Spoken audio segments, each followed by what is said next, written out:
हाँ जी, बताओ जी, कितना कर दिया था हमने, क्या क्या चीजें कर ली थी।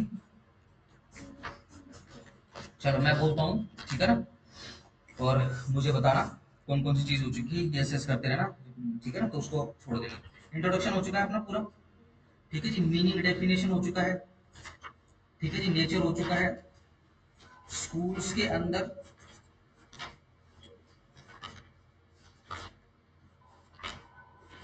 नेचुरल वो स्कूल हो चुका है, नेचुरल स्कूल में सब कुछ हो चुका है ना, रेनेसांस भी हो चुका है, मॉडर्न नेशन मॉडर्न पीरियड सब कुछ हो चुका है।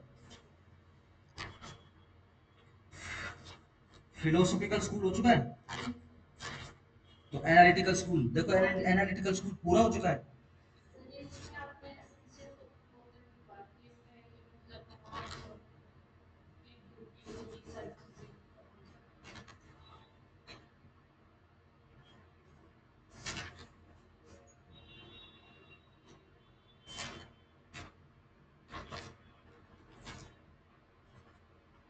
असेंशियल ऑफ लॉ हेडिंग बनाइए।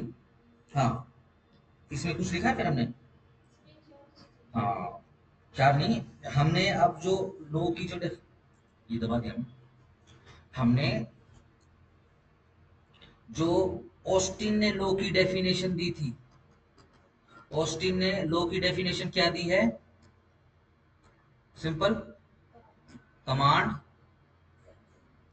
सैंक्शन, सोवर, ठीक है ना। इसके अंदर एक चीज और डालती है, क्या, ड्यूटी, कहा, सैंक्शन के बाद ड्यूटी,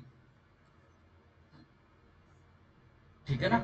बात इसकी बिल्कुल सही है, इस स्कूल के अंदर जो फिलोसफी चल रही है उसकी बात बिल्कुल ठीक है, क्योंकि अगर मैं आपसे पूछूं, क्या हर कोई आदमी सिर्फ डर के मारे की लॉ फॉलो करता है, किसी आदमी अपने आप के ऊपर ड्यूटी लगा सकता है कि भाई मैं तो लॉ अबाइडिंग सिटीजन, हम 2 मिनट में जैसे प्लेंट के अंदर लिख देते हैं, ठीक है ना, कि प्लेंटिंग जो है एक 80 साल का बुजुर्ग है, सीनियर सिटीजन है और लॉ अबाइडिंग सिटीजन है, ठीक है ना। कुछ लोग अपनी खुशी से भी तो लॉ फॉलो करते होंगे, यस नो, हालांकि कोई कॉमा एंड और लगाना चाहिए था डेफिनेशन में, लेकिन नहीं लगाया, इन्होंने ड्यूटी डाल दिया बस एज एन एसेंशियल, ठीक है, बिल्कुल सही बात। लॉ है तो it is the duty of the population to follow it, simple, ठीक हो गया। चलो,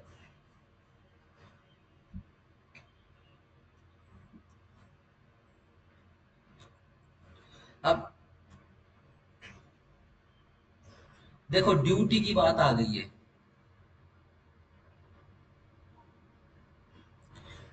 अगर मैं कहूं ड्यूटी एनफोर्स करना बड़ी मुश्किल होती है, बहुत मुश्किल होता है ड्यूटी को एनफोर्स करना, क्यों, ड्यूटी तो समझने की बात होती है, लेकिन अगर मैं ड्यूटी को मोरालिटी के साथ जोड़ दूंगा तो बात थोड़ी सी इजी हो जाएगी। सेम चीज, देखो मोरालिटी बाउंड नहीं करी जा सकती, लोगों के ऊपर एनफोर्स नहीं करी जा सकती।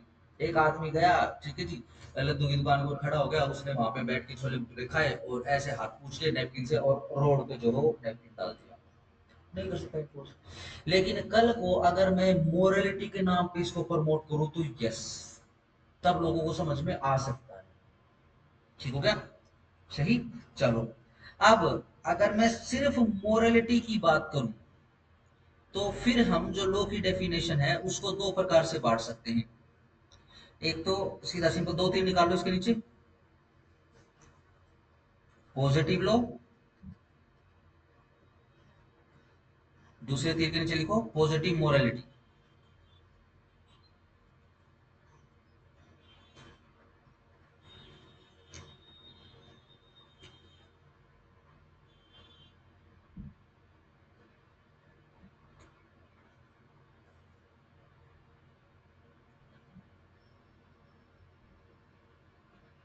ठीक है जी, सही। चलो,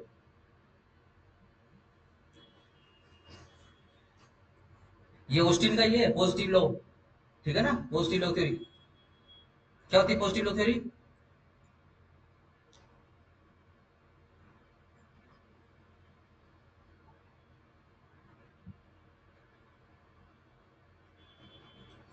भूल गए, जो इंसान कानून बनाता है वो अपने फायदे के लिए, अपने प्लेजर के लिए बनाता है, यानी इंसान जब कानून बनाएगा तो वो कोई भी ऐसा कानून क्रिएट नहीं करेगा जिससे उसको तकलीफ होगी, उस सोसाइटी को तकलीफ होगी। Done, this is the positive law. अब इसके अंदर सबसे ज्यादा संभावनाएं हो सकती है कि भाई कानून तो बना दिया, लॉ तो बना दिया, बट वो मोरालिटी नहीं है उसके अंदर। ठीक है जी। अगर कानून के अंदर मोरालिटी नहीं है तो उसको अच्छा कानून नहीं कहेंगे, अच्छा लॉ नहीं है। लॉ अच्छा नहीं है लेकिन लॉ है, ध्यान रखना।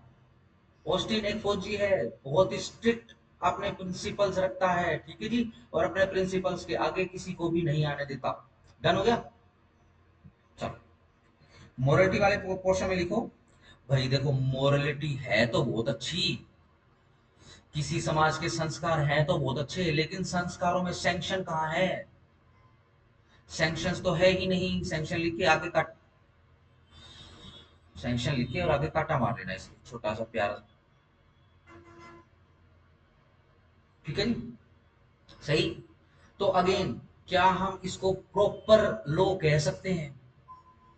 मोरालिटी देखो है तो बहुत अच्छी, ईमानदारी से रहना चाहिए, सच बोलना चाहिए, ठीक है जी, लेकिन सैंक्शन कहाँ है? एक आदमी ईमानदार ना रहकर बेईमानी कर दे यहाँ वहां और किसी को पता ना चले, या जिस वो डिपार्टमेंट में या जिस समाज में जिस गांव में सबको पता है, सैंक्शन क्या है? उसको सजा क्या मिल रही है? कोई सजा नहीं मिल रही। डन, सिंपल है ना। तो प्रॉपर लो तो है नहीं, तो इस कारण से इसको क्या कहेंगे? लिखो, improper, improperly so called law.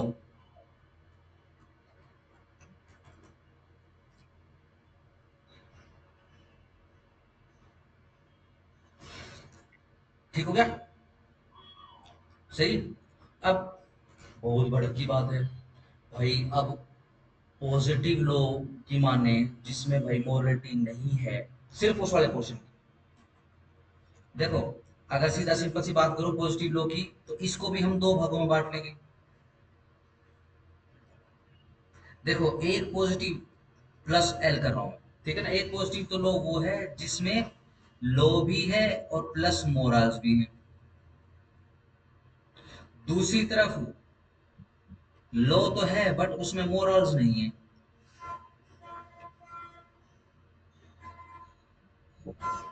ठीक हो गया। लॉ भी है, मोरल्स भी है, चलो भाई साहब ये तो सोने पे सुहागा वाली बात है, कोई भड़क ही नहीं है, किसी प्रकार का कोई क्वेश्चन ही नहीं है। ठीक है ना। क्यों? अब ध्यान रखना, लॉ बनाया है, पॉजिटिव लॉ भी है, तो भी जो स्टेट है, जो सोवरिटी है, उसका नुकसान नहीं करवाएंगे।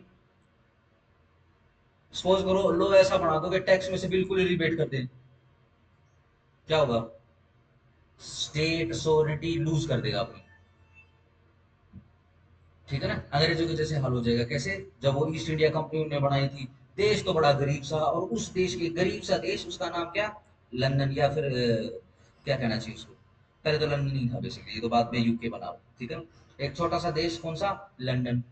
ठीक है जी। गरीब सा देश, आधी पॉपुलेशन लुटेरों का काम करती है, किसमें? समुद्र में, समुद्र लुटेरे बने हुए। अब क्या हुआ है, वो एक हिंदुस्तान की खोज कर रहे हैं, हिंदुस्तान उनको मिल गया, एक कंपनी को, उन्होंने एक कंपनी फॉर्म कर ली। वो कंपनी उस देश से कहीं ज्यादा अमीर हो गई। ठीक है ना, ये रिटर्न हिस्ट्री है, ईस्ट इंडिया कंपनी। रानी को टेंशन होगी, क्वीन को, भाई हम क्या करें। उन्होंने धीरे धीरे धीरे धीरे सबसे पहले भारत पे कब्जा नहीं किया, उन्होंने सबसे पहले ईस्ट इंडिया कंपनी के ऊपर कब्जा किया। और 1857 की क्रांति, उनको एक मौका मिल गया, तो कंपनी का शासन हटा के 1857 के बाद क्वीन ने सारा हिंदुस्तान का शासन अपने हाथ में ले लिया।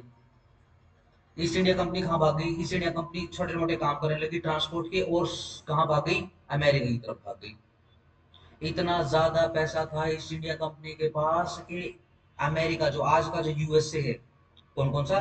कनाडा, अलास्का और यूएसए, अमेरिका जो है, ठीक है ना, सारी की सारी जमीन ईस्ट इंडिया कंपनी के लोगों ने पैसे दे के खरीद ली थी। यूरोप की हर जाति घुस गई थी अमेरिका के अंदर। हर जाति मतलब पूरे, फ्रेंच भी घुस गए थे, स्पेन भी घुस गया था, पोर्टुगीज भी घुस गए थे, ऑस्ट्रेलियन भी घुस गए, जर्मन भी घुस गए, ठीक है जी, बेल्जियम से भी सब घुस गए थे उसके अंदर, ठीक है जी। लेकिन सबसे ज्यादा पैसा किसके पास था? ईस्ट इंडिया कंपनी वालों के पास। कहाँ से लूटा? एवरीबडी नोज, ठीक है जी, उन्होंने सारी जमीनें खरीद ली। सही हो गया। चलो इसमें तो कोई क्वेश्चन ही नहीं है। अब यहाँ पे क्या करेंगे कि लो तो है बट उसमें मोरल्स नहीं है, नेगेटिव डाल दिए। तो ऑस्टिन का जो विचार है वो अप्लाई कर दें कि भाई लो होना चाहिए बस।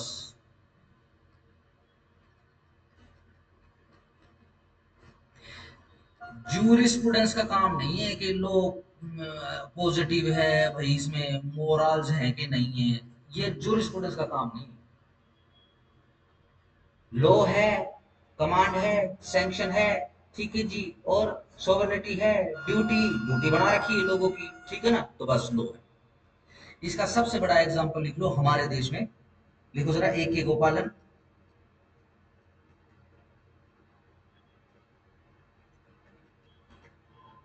Versus state of Madras,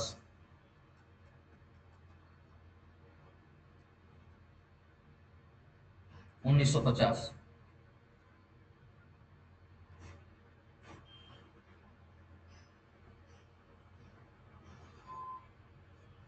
Champakam Dorai रत्न नहीं, चंपक, ये बेसिकली क्या है, जहां तक 1950 में केस आ गया है, पहली फर्स्ट कॉन्स्टिट्यूशनल अमेंडमेंट का कारण बना है ये केस, ठीक है ना।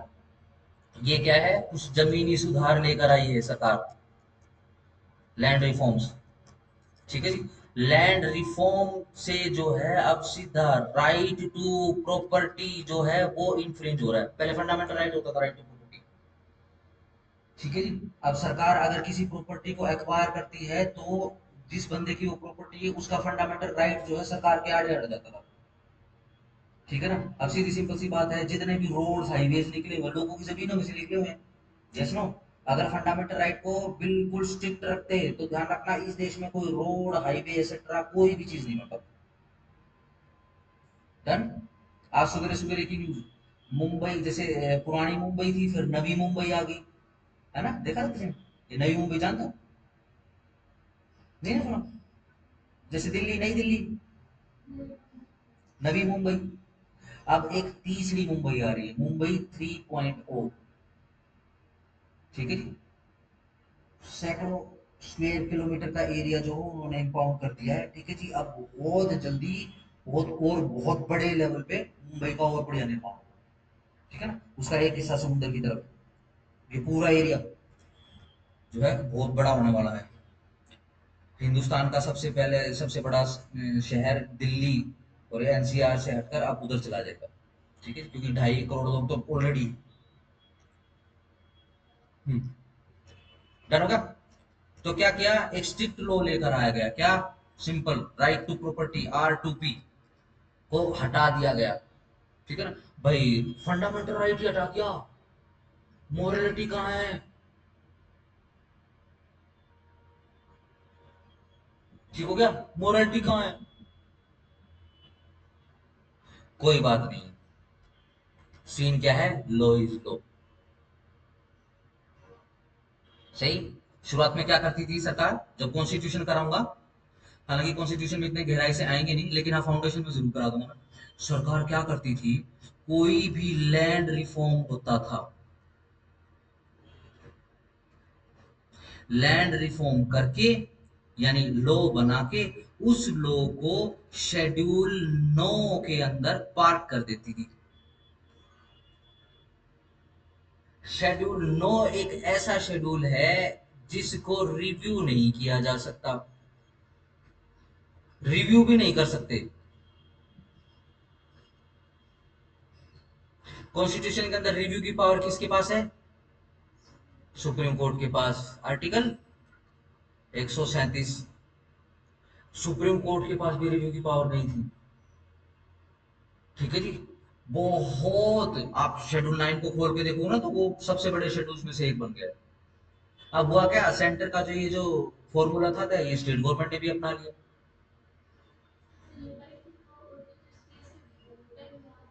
हाँ हाँ बिल्कुल एवरेज हुआ है, लेकिन मैं तो आपको ये बता रहा हूँ, देखो पहले क्या करते थे, शेड्यूल 9 के अंदर पार कर देते थे लैंड रिफॉर्म्स, ठीक है ना।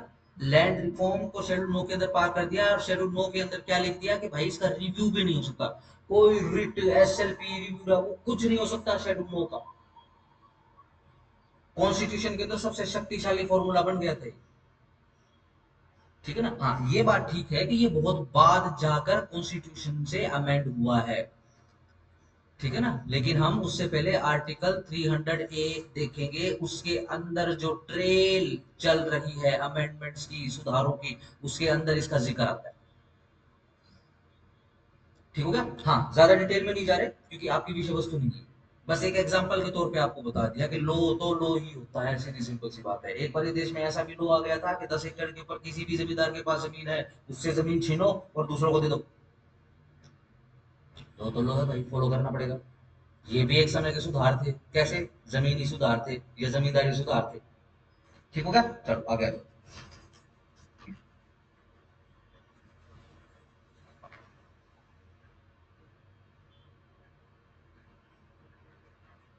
समझा। चलो लिखो जरा, लिखो अकॉर्डिंग टू H.L. हार्ट।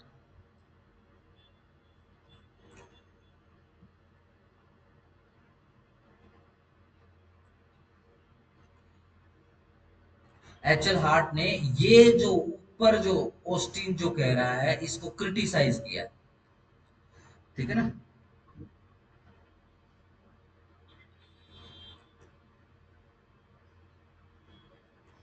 ये क्या कह रहा है कि देखो जी, ट्रायंगल बना लो, ट्रायंगल के 3 पॉइंट निकालो। इसने गोल्डन ट्रायंगल दिया है। ऊपर लिखो कमांड, साइड में लिखो ड्यूटी, एक एंगल पे लिखो ड्यूटी, दूसरे एंगल पे लिखो समानांतर एंगल पे लिखो सैंक्शन।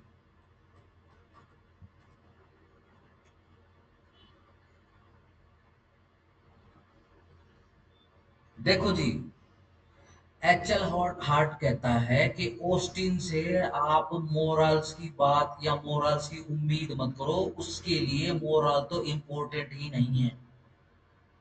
लेकिन लॉ में ड्यूटी एस्पेक्ट का होना बहुत जरूरी है, इम्पोर्टेंट है। और ड्यूटी जैसे ही आप डालोगे वैसे ही मोरल आ जाएंगे। ठीक होगा। डन। ठीक है ना। बस यही क्रिटिसिज्म है, गोल्डन ट्रायंगल का प्रिंसिपल भी यही है। ठीक है। और किस किस पॉइंट पे क्रिटिसाइज किया है, जरा नंबर 1 पॉइंट बना के लिख लो, छोटा छोटा। ये यूनिवर्सल क्रिटिसिज्म है, क्योंकि जो स्टूडेंट्स जैसे ही खोलोगे तो क्वेश्चन पढ़ना पड़ेगा। आप कोई भी ऐसा फॉर्मूला या नई चीज बोल रहे हो जिससे क्वेश्चन का क्रिटिसिज्म होता है तो यूनिवर्सल हो जाएगा इस सब्जेक्ट का। लिखो नंबर 1, ऑस्टिन ने कस्टम्स इग्नोर कर दिए।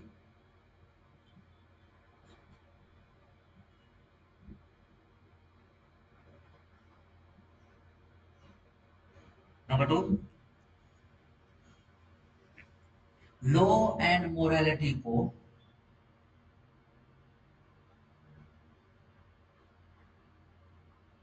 सिरे से अलग नहीं किया जा सकता।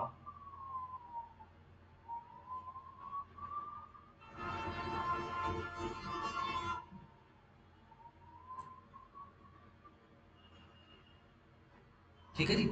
यानी देखो, एक सूरत क्या हो सकती है कि ये देखो, ये एक सोर्स है। ठीक है ना। इस तरफ चीजें जो बह रही हैं, ये देखो, ये एक ऐसा पॉइंट है जहां पर लॉ और मोरालिटी अलग हो चुके हैं। लेकिन अगर आप जब सोर्स में जाओगे, पीछे जाओगे, तो हर किसी लॉ के पीछे आपको मोरल ही मिलेगा। आप यहां से अलग नहीं कर सकते इसको। कोई भी लॉ सोच लो, चलो प्रैक्टिकल करके देखते हैं। एनी लॉ, एक सिर्फ एक लॉ का एग्जांपल, एनी लॉ, कोई भी लॉ जो आप सोच सकते हो।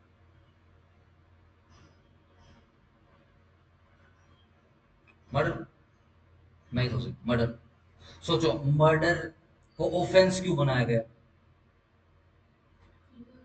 मोरालिटी से जुड़ा है। क्या? कि भाई हत्या नहीं करनी है, किसी जीव की, किसी मनुष्य की हत्या नहीं करनी है। सिंपल हो गया। सही। चलो हाँ ध्यान रखो, लॉ और मोरालिटी को अगर मैं अलग कर दूं, अब जैसे आर्मी होती है या फिर आर्म्ड फोर्सेस होती है हमारी, ऊपर से ऑर्डर आ गया, शूट, खत्म, मॉरलिटी और लॉ अलग हो चुका है।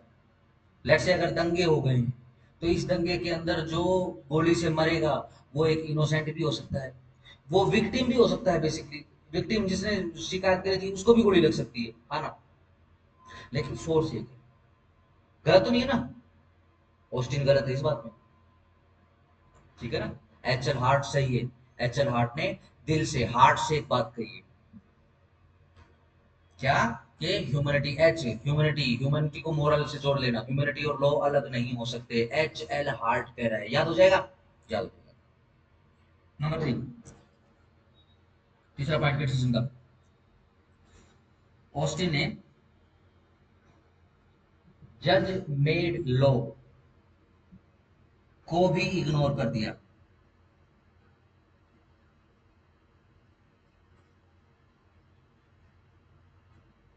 ठीक है जी। Number 4,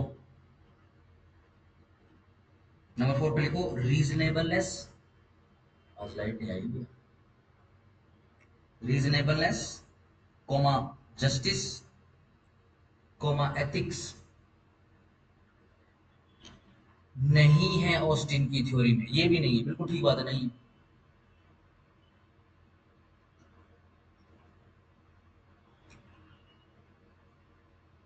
number 5, and is therefore, और इसी कारण, देखो, इसीलिए, देयरफॉर, हैंसफॉर, देखो इस हिसाब से लिख सकते हो, आज से ध्यान रखना, ये देखो स्क्रीन पे, ये देयरफॉर का निशान होता है, ठीक हो गया, देयरफॉर किया और फिर कोमा लगाया, फिर जो लिखना है वो लिखो, सबसे इंपॉर्टेंट पॉइंट है, साथ लगा लेना, लिखो, इसी कारण पब्लिक सपोर्ट नहीं मिलेगा ऑस्टिन के लॉ को।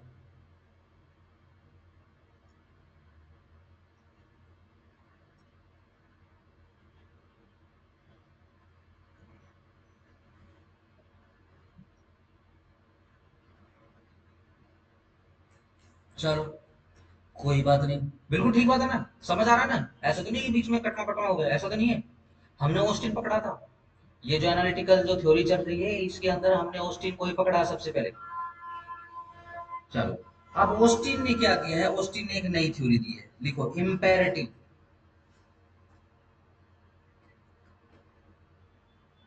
Imperative theory of Austin.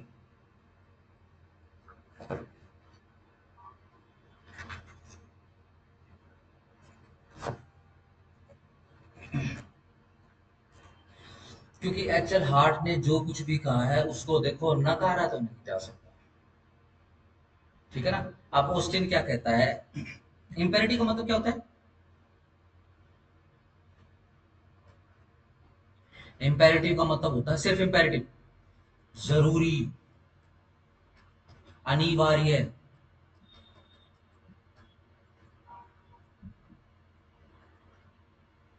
देखो जरूरत देखेंगे या लोगों की विल देखेंगे, विश देखेंगे। अब छोटे बच्चे को दवाई देनी है, ठीक है ना, मान लो बहुत ही ज्यादा लिबरल समाज है, जो डॉक्टर समाज है बहुत ही ज्यादा लिबरल समाज है, भाई अब उनके ऊपर क्या प्रेशर है भाई, बच्चों को बीमारी भी ठीक करनी है और दवाई कड़वी भी नहीं होगी, है ना। अब क्या करें, अब जो कुनीन नाम की जो गोली बना रखी है भाई साहब, वो तो इतनी कड़वी होती है, इतनी कड़वी होती है कि सिर घूमता है। यूएनओ ने 10 15 या 20 25 सालों के लिए इस गोली को इम्पेरेटिव इम्पेरेटिव बना दिया था कि ये गोली तो हर किसी मनुष्य को, बच्चे को खानी है। पता नहीं आप लोगों ने खाई है कि नहीं खाई, लेकिन हमने खाई है। अब मैं छोटा होता था, और जैसे मम्मी जैसे हेल्थ डिपार्टमेंट में थी तो कोर्स लेके आती थी साल में एक बार, वो करना होता था, जैसे बारिश हो रही ना, बारिश जब शुरू होती थी, मलेरिया का और ये टाइफाइड टाइफाइड का, जो भी मच्छर के काटने से होते हैं बुखार, उसका बहुत कहर होता था। तो क्या है, डेली एक हफ्ता गोली खानी होती थी, 7 दिन मतलब, डेली एक सवेरे टेबलेट, खाना खुना खा के, क्योंकि अगर खाना खाने से पहले निराबासी खा ली तो आपको उल्टी आ जाएगी, इतनी गंदी होगी। खाना खा लिया उसके 1 घंटे के बाद, 11 12 बजे, 10 के बजे 11 बजे एक गोली दे देनी, छोटी सी प्यारी सी गोली होती थी, छोटी सी जरा। और भाई साहब वो गोली लेके, ठीक है ना, कितना ही बच्चा एक्टिव क्यों ना हो, वो इतना सिर घूमेगा उसका, वो अपना पड़ा रहेगा, 7 दिन शांति रहेगी घर पे। ठीक है ना। क्या है, जरूरी है जी, कड़वा मीठा नहीं देखेंगे, जरूरत देखेंगे। चलो, इसको भी दो भागों में बांट लो ऑस्टिन के हिसाब से। Set by government, set by God, sorry, set by God for man. दूसरे तीर के नीचे लिखो, set by man for man.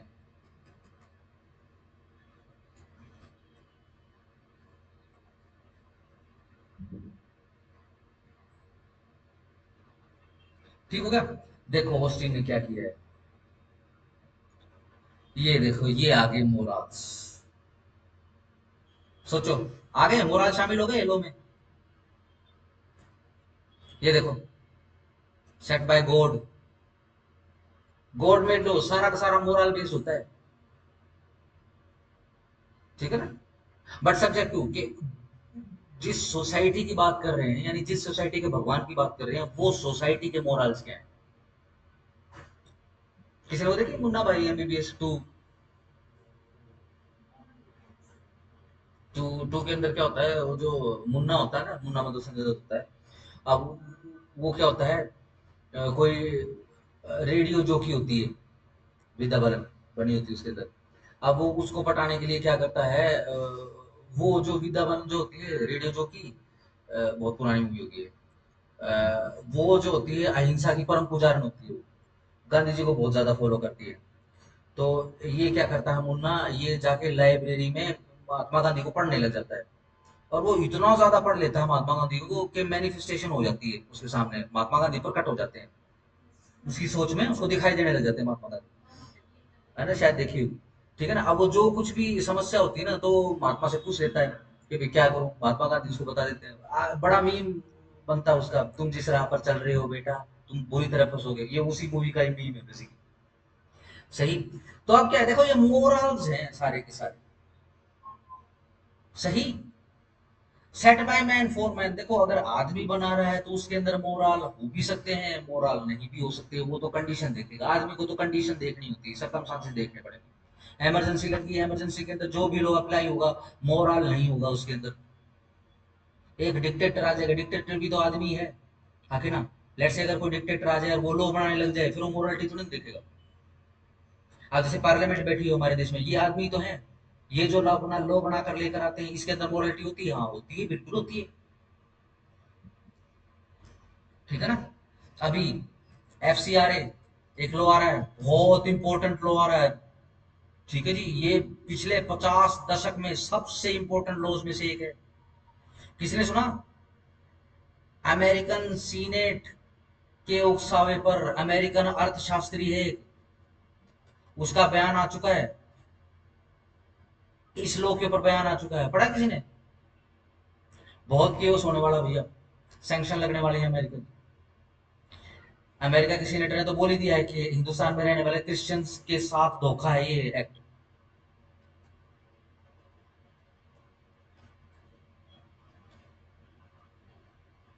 क्योंकि अगर एक बार एफसीआरए आ गया, तो जितने भी एनजीओ जो फंडिंग होती है, सबसे ज्यादा फंडिंग का नुकसान ये जो क्रिश्चियन मिशनरीज होते हैं, ठीक है जी, इनका होना है। राइस बैग नहीं खरीद पाएंगे। सही। लेकिन अब अगेन जरूरी हो गया है। देख रहे हो अभी एफसीआरए का कौन कौन से लोग विरोध कर रहे हैं, कई पार्टियां भी विरोध कर रही है इसका।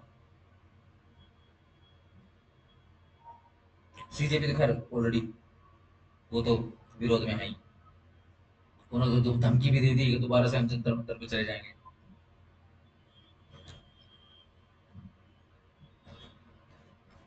समझ पा रहे हो? ये क्या बता रहे हैं, नहीं ये तो मोरल नहीं है, मोरलिटी नहीं है इस लोग के अंदर, कोई बात नहीं, इम्पेरेटिव थ्योरी अप्लाई हो जाएगी, जरूरी है ये। ठीक हो गया।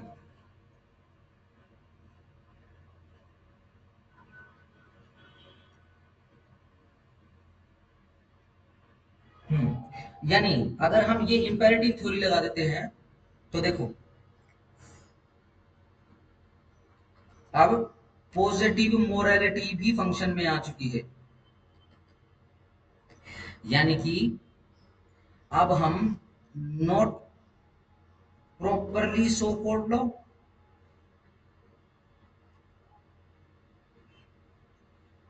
को भी एनालॉजी के हिसाब से लॉ मान लेंगे, प्रॉपर हो जाएगा ये, ठीक हो गया।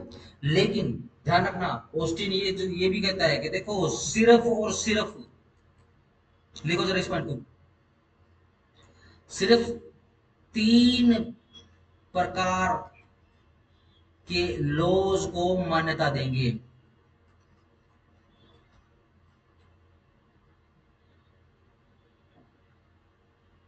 क्योंकि अगेन सीधी सिंपल सी बात, ऑस्टिन ने ये क्लियर कर दिया है कि जहां पर मोरलिटी आ जाएगी वहां कमांड नहीं होगी।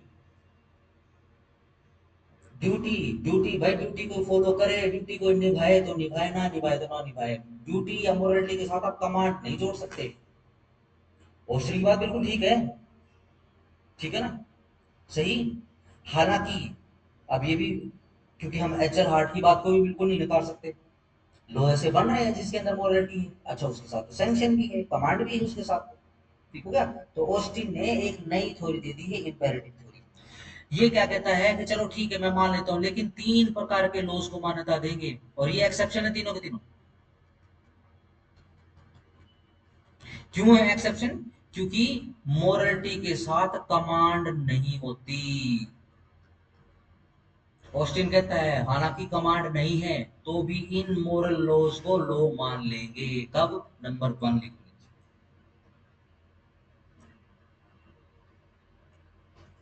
नंबर 1 लिखो, लिखो डिक्लेरेटरी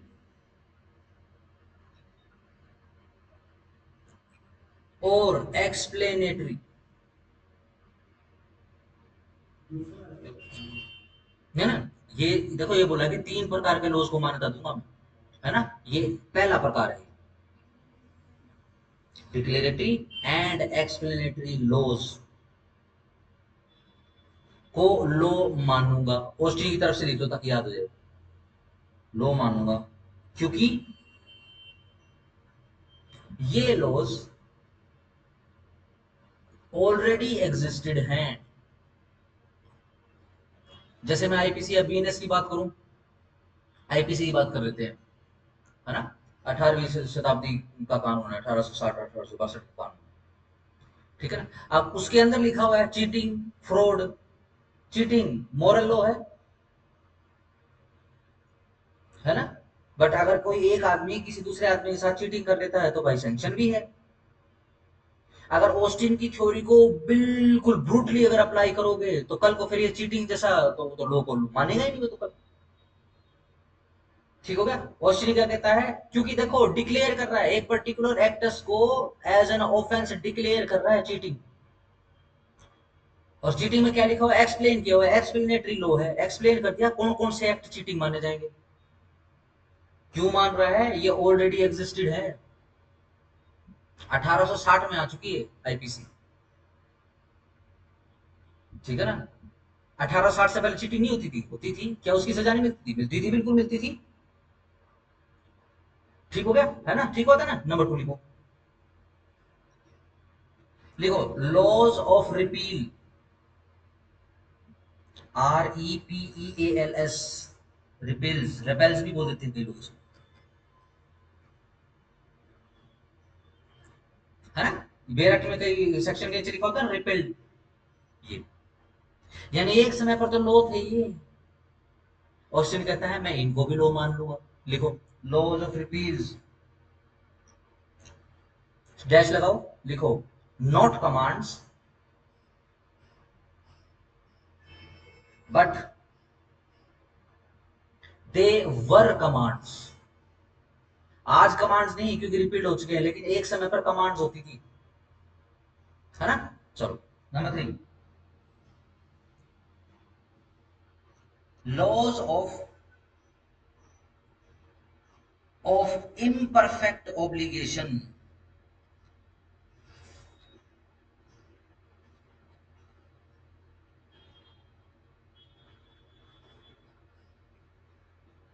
ठीक है जी। अब अगेन इम्परफेक्ट ऑब्लिगेशन है, नाम से आ रहा है इम्परफेक्ट है ये। ठीक है जी। Again criminal breach of trust. ठीक है जी। अब इक्विटी बेस्ड लॉज। ठीक है ना, इसमें एग्जांपल करके लिख लो। इक्विटी लॉज लिखो, फॉर एग्जांपल इक्विटी लॉज।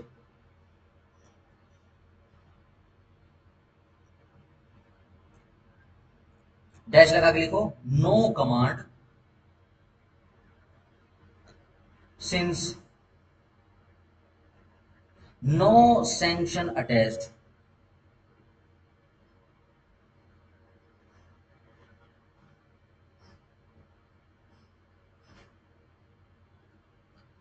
ठीक है जी। सही। अब जरा ये अपना स्पेसिफिक परफॉर्मेंस है, इक्विटी बेस एक केस उठा लेते हैं। हुआ क्या है, एक आदमी के घर से चोरी हो गई। उसके घर से चोरी के समय चोरी का जब आंकलन किया गया कि घर से क्या क्या सामान चोरी हुआ है, तो कैश चोरी हुआ है, ऑर्नामेंट्स चोरी हुए हैं। ठीक है जी। और जैसे टीवी फ्रिज फर्नीचर चोरी हुआ है, मंदिर से मूर्ति चोरी हुई है, मूर्ति मतलब फोटो चोरी हुई है। ठीक है ना। और मंदिर के अंदर माता सती के कंगन रखे हुए थे। ठीक हो गया। चोरी का पैसा है, रिकवर हो जाएगा। मान लो हजार हजार के नोट चुराए थे, 500 500 में 100 100 करके दे दे, ले लोगे? ले लेंगे, कोई टेंशन नहीं ना, है ना, बढ़िया होगा, खुले मिल गए। ठीक है, यस नो।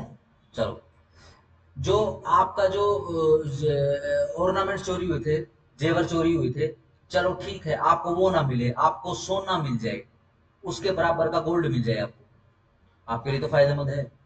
क्योंकि जो गोल्ड मिलेगा, जैसे सोने की ईंट मिल जाए, टुकड़ा मिल जाए, वो प्योर होगा। ऑर्नामेंट के अंदर तो मिलावट करी जाती है बहुत ज्यादा। क्योंकि अगर आप पर्टिकुलर सिर्फ सोने सोने से बनाओगे तो बहुत कमजोर बनेगा वो टूट जाएगा।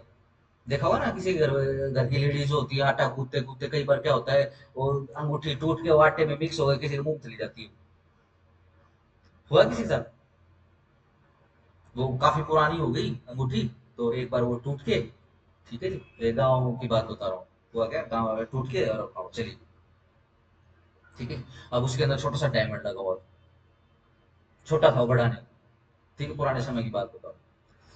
तो अब हुआ क्या, पति देव ने खा ली वो। ठीक है जी। उसको में लगा कि भाई दांत से कुछ टक टक करके और वो निकल गया। ठीक है जी। जैसे पुराने जमाने तो मोटी रोटियां बनती होती थी, मोटी मतलब मोटे आटे की, इतना इतना नहीं पीसना करते थे। घर की चक्कियां होती थी वो ऐसे वाली। ठीक है जी। मोटा सा आटा होता था, दर दर दर दर, ठीक है जी, कतर कतर करके वो खा गया। ठीक है जी। बाद में पता चला, अरे गुट्ठी टूट गई, और वो तो कुछ आया था क्या? भाई आया तो था। फिर बोला कोशिश तो करी मैंने निकालने की, लेकिन फिर बोला खा गया। गाँव में तो ऐसे ही खा जाते हैं। बोला भाई ऐसे ऐसे था, बोला ठीक है ना। अगले 3 दिन घर के आंगन में उसका जो पूप करवाया, उसको सुखाया, और वो खोल खोल के वो जो देखा, उसके बाद वो मिल गया वो। ठीक है ना। डॉक्टर के पास भी लेके गए, भाई जैसे बोलते हैं ना कि हीरा चाट लिया है, हीरा खा गया मर जाएगा। डॉक्टर बोला कि छोटा है, इससे कुछ नहीं होगा। ठीक है ना, बहुत स्मूथ कट था वो, ऐसा वो एजी नहीं था। बोले कि जी एजी तो नहीं है, मतलब कोने वगैरह तो नहीं निकले हुए ना। तो उन्होंने फोटो मंगवाई डॉक्टर साहब ने। वो बोले कि बिल्कुल ऐसे नॉर्मल शेप में है, ये तो ऐसे ही है जैसे कोई दूसरा पत्थर हो, मोटा पत्थर है, निकल जाएगा आराम से, कोई बात नहीं। छोटा छोटे छोटे थे, 2 4 दिन उसमें। ठीक है, 2 3 दिन मिल गए।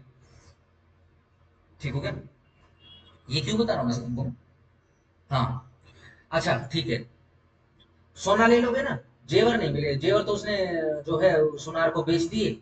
जिस सुनार को बेचे वहां से सोने की ईंट ले आए, बराबर का, जितने तोड़े के आपके वो जेवर थे उतने तोड़े का सोना मिल गया, आपको ले लोगे? ठीक है ना। फर्नीचर वो नहीं मिला है जो आपके पास था, नया फर्नीचर मिल रहा है, ले लोगे? नया टीवी, पुराना टीवी गया, एलईडी टीवी गया, ओलेड टीवी आ गया, अब आपके घर, ले लोगे? ठीक है। दादी सती के कंगन भी गड़ा दिए हैं, दूसरे कंगन है, ले लोगे? सैंक्शन क्या लगाओगे? अब वो चोर बोलेगा भाई मेरे को क्या पता था, मेरे लिए तो जैसे दूसरे कंगन है, जैसे दूसरे जेवर थे, ये भी मेरे लिए जेवर थे, मुझे नहीं पता था कि दादी सती के हैं, मैं तो गड़ा दिए भाई वो। कोई सैंक्शन नहीं। मैं ऑफेंस की बात कर रहा हूँ कि दादी सती के कंगन भी उसने दूसरे जेवरों के साथ लग के जो है गड़ा दिए, बताओ कितनी सजा बढ़ेगी क्या उसकी? आईपीसी के अकॉर्डिंग बीएनएस के अकॉर्डिंग सजा पड़ेगी नहीं, चोरी की एक ही सजा है। ठीक हो गया। लेकिन बोलता है कोई बात नहीं, तीसरा एक्सेप्शन है मैं मान लूंगा क्योंकि ये इम्परफेक्ट ऑब्लिगेशन। ठीक हो गया, सही।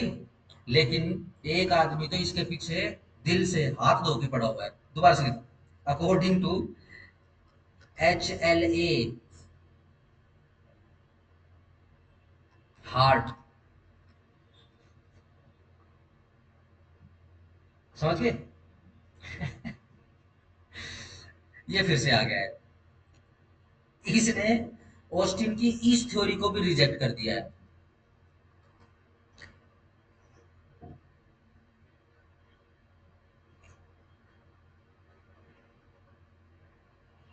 ये क्या कहता है कि देखो जी, जो सोसाइटी है ना, कि जिस सोसाइटी में आप लॉ बना रहे हो और उस सोसाइटी में जो लॉज है, दोनों के बीच में रिलेशन है।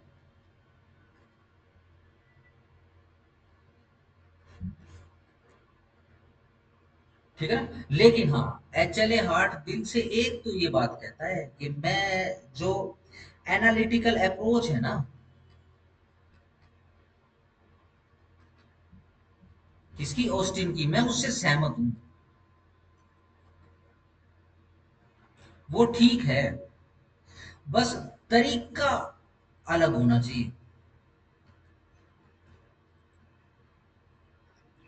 यानी देखो, लो तो एनालाइज करके ही बनते हैं, लेकिन इतनी स्ट्रिक्ट इंटरप्रिटेशन और जो जो स्ट्रिक्ट और क्या कहूँ, मतलब रिजिड तरीका जो ऑस्टिन का, वो ठीक नहीं है। ठीक है ना? ये क्या कहता है, अगेन गोल्डन ट्रायंगल एक और इंपेरेटिव थ्योरी के लिए, ऊपर लिखो लो, इस तरफ लिखो मोरालिटी, और सेम एंगल पे लिखो कोवर्जन, COERCIEN, कोवर्जन या कोर्सिन। देखो, कुछ मोरालिटी से लो बनते हैं, कुछ दबाव से लो बनते हैं। कोवर्जन, किसी पे प्रेशर डालना, किसी को छलना, किसी को हल्का कर देना। ठीक है ना? ठीक है ना? लिखो, इस ट्रायंगल के सामने लिखो, ऑल टुगेदर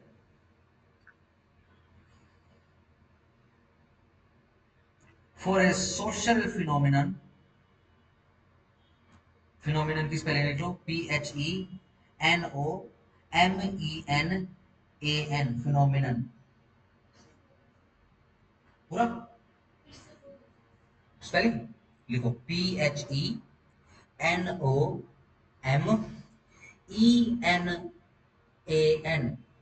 फिनोमिनन। फिनोमिनन का मतलब होता है सरकमस्टांस, मूर्त। ठीक होगा ना? किस लिए है कोमा डाल के? लो बनाने के लिए सब कुछ चाहिए, मोरलिटी भी चाहिए और कोवर्जन भी चाहिए। जहां पे कोवर्जन से लो बनना होगा, वहां पे कोवर्जन से लो बनेगा, और जहां पे मोरलिटी से लो बनना होगा, वो से वहां मोरलिटी से लो बनेगा। लेट्स से सोसाइटी ही इतनी दुर्दांत है, मोरलिटी नाम की कोई चीज ही नहीं है, मोरलिटी से लो बन पाएगा? नहीं बन पाएगा। वहां पे तो कोवर्जन लेकर आना ही पड़ेगा। ठीक हो गया? ठीक है ना? बड़ी छोटी सी बात है। देखो जरा सोचो समझो, एक आदमी की पॉकेट में एक वॉलेट रखा हुआ, वॉलेट समझते हैं ना? ठीक हो गया? एक आदमी, उस जिस आदमी की पॉकेट में वो रखा हुआ, उसकी इजाजत के बिना वो वॉलेट बाहर निकाल लेता है। बोलो क्या बना? चोरी। ठीक है ना? अब इस एग्जांपल को आगे बढ़ा देते हैं। ठीक है, कॉमा डाल के, उसने बिना उसकी इजाजत के नहीं निकाला, उसने बोला कि यार मेरे को तेरा वॉलेट दिए। ठीक है ना? जिस आदमी की पॉकेट में वॉलेट है, उसने वॉलेट निकाल के अपने आप उसके हाथ में दिया। ऐसी भी होती है, पता है, ऐसे इंसिडेंट आते हैं घरों में। लेडीज में बोला कि बाबा आया, बाबा उसने जोगिया कलर के कपड़े पहन रखे थे, बाबा कहना उचित नहीं होगा। ठीक है ना? उसने चोगा ओढ़ रखा था। ठीक है जी, वो घर के बाहर आया, उसने बोला माता पानी पिला दे, मैंने उसको पानी दे दिया। फिर उसने पता नहीं मेरे को क्या बोला कि मेरे को अपने अपनी अंगूठी दे निकाल के, अपनी चैन निकाल के दे, और मैंने निकाल के दे दी। सुनते हैं ऐसी खबरें? ठीक है जी, बताओ क्या है? नहीं, कोई चीटिंग नहीं।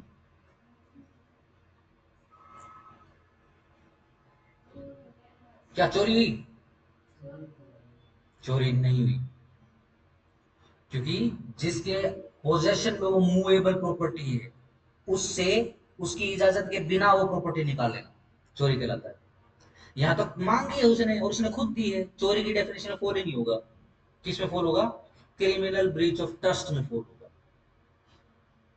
क्यों? क्योंकि जैसे वो ड्रेस पहन के बंदा जो खड़ा हुआ है वो आप हो, ठीक है ना, और वो लेडी लेट से मैं हूँ, ठीक है ना। मेरी इजाजत के बिना नहीं ली है, मैंने खुद ये सारी वस्तुएं आपके एंट्रस्टमेंट में रख दी। इसके बाद अगर आप अपने बेनिफिट के लिए मेरे द्वारा इंटरेस्टेड वस्तुओं का अगर आप यूज करते हो अपने बेनिफिट के लिए, तब सीबीटी नाम का एक ऑफेंस बन जाएगा, क्रिमिनल ब्रीच ऑफ ट्रस्ट नाम का एक ऑफेंस। ठीक हो गया? देखो किस हिसाब से कोवर्जन किया गया है एक्ट का डेफिनेशंस के अंदर, बचेगा नहीं बंदा। उसको ये लगता है कि चलो चोरी कैसे होती है, अच्छा वो तो इजाजत के साथ हो जाए तो चोरी नहीं रहेगा, हाँ ठीक है, तो ठीक है हम इजाजत से सामान ले लेंगे, इजाजत से चोरी कर लेंगे। डन, समझ गए ना? देखो किस हिसाब से कोवर्जन हो रहा है, सोसाइटी ऐसी ही क्या करें। सही। आजकल अभी जब देख रहे हो तो ये तो अब पूरे देश में शुरू हो चुका है। कभी भी ईद, नवरात्र या कोई भी जुलूस वगैरह निकलना होता है, उससे पहले पुलिस क्रैक डाउन करती है, ठीक है ना। Random, simple. आजकल क्या होता है, जैसे टोल वगैरह होते हैं ना, ये टोल वगैरह होते हैं, वहां पर मेटल डिटेक्टर भी लगे होते हैं, ठीक है। जितने भी बंदे होते हैं, अब ये कपड़ों के अंदर कोई तलवार लेके घूम रहा है, कोई खंजर लेके घूम रहा है, ये यूट्यूब पे शायद वीडियोस भी देख लोगे। पुलिस सरेआम अब तो वीडियो बनाती है, ठीक है जी, ऐसे शर्ट उठाएंगे उसके, ये लो लंबा सा खंजर निकाला। डन हो गया। कोवर्जन है, करना पड़ेगा। मोरल्टी लगा लो। ये खंजर लेके क्या घूम रहा है तू, है ना। सिंपल है, चलो आगे।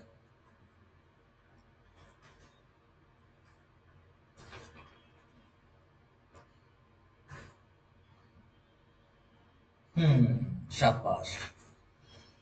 देखो अब इसके बदले में हार्ट क्या कहता है, बोलता है, लिखो लॉ इज ए सिस्टम, लिखो जरा, नेक्स्ट लाइन लिखो,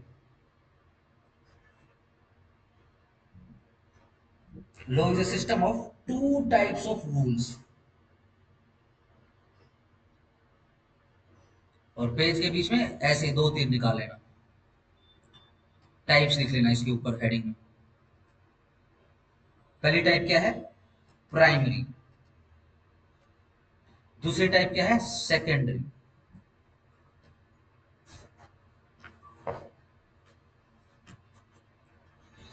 प्राइमरी जो लॉ है वो ड्यूटी इंपोज करता है।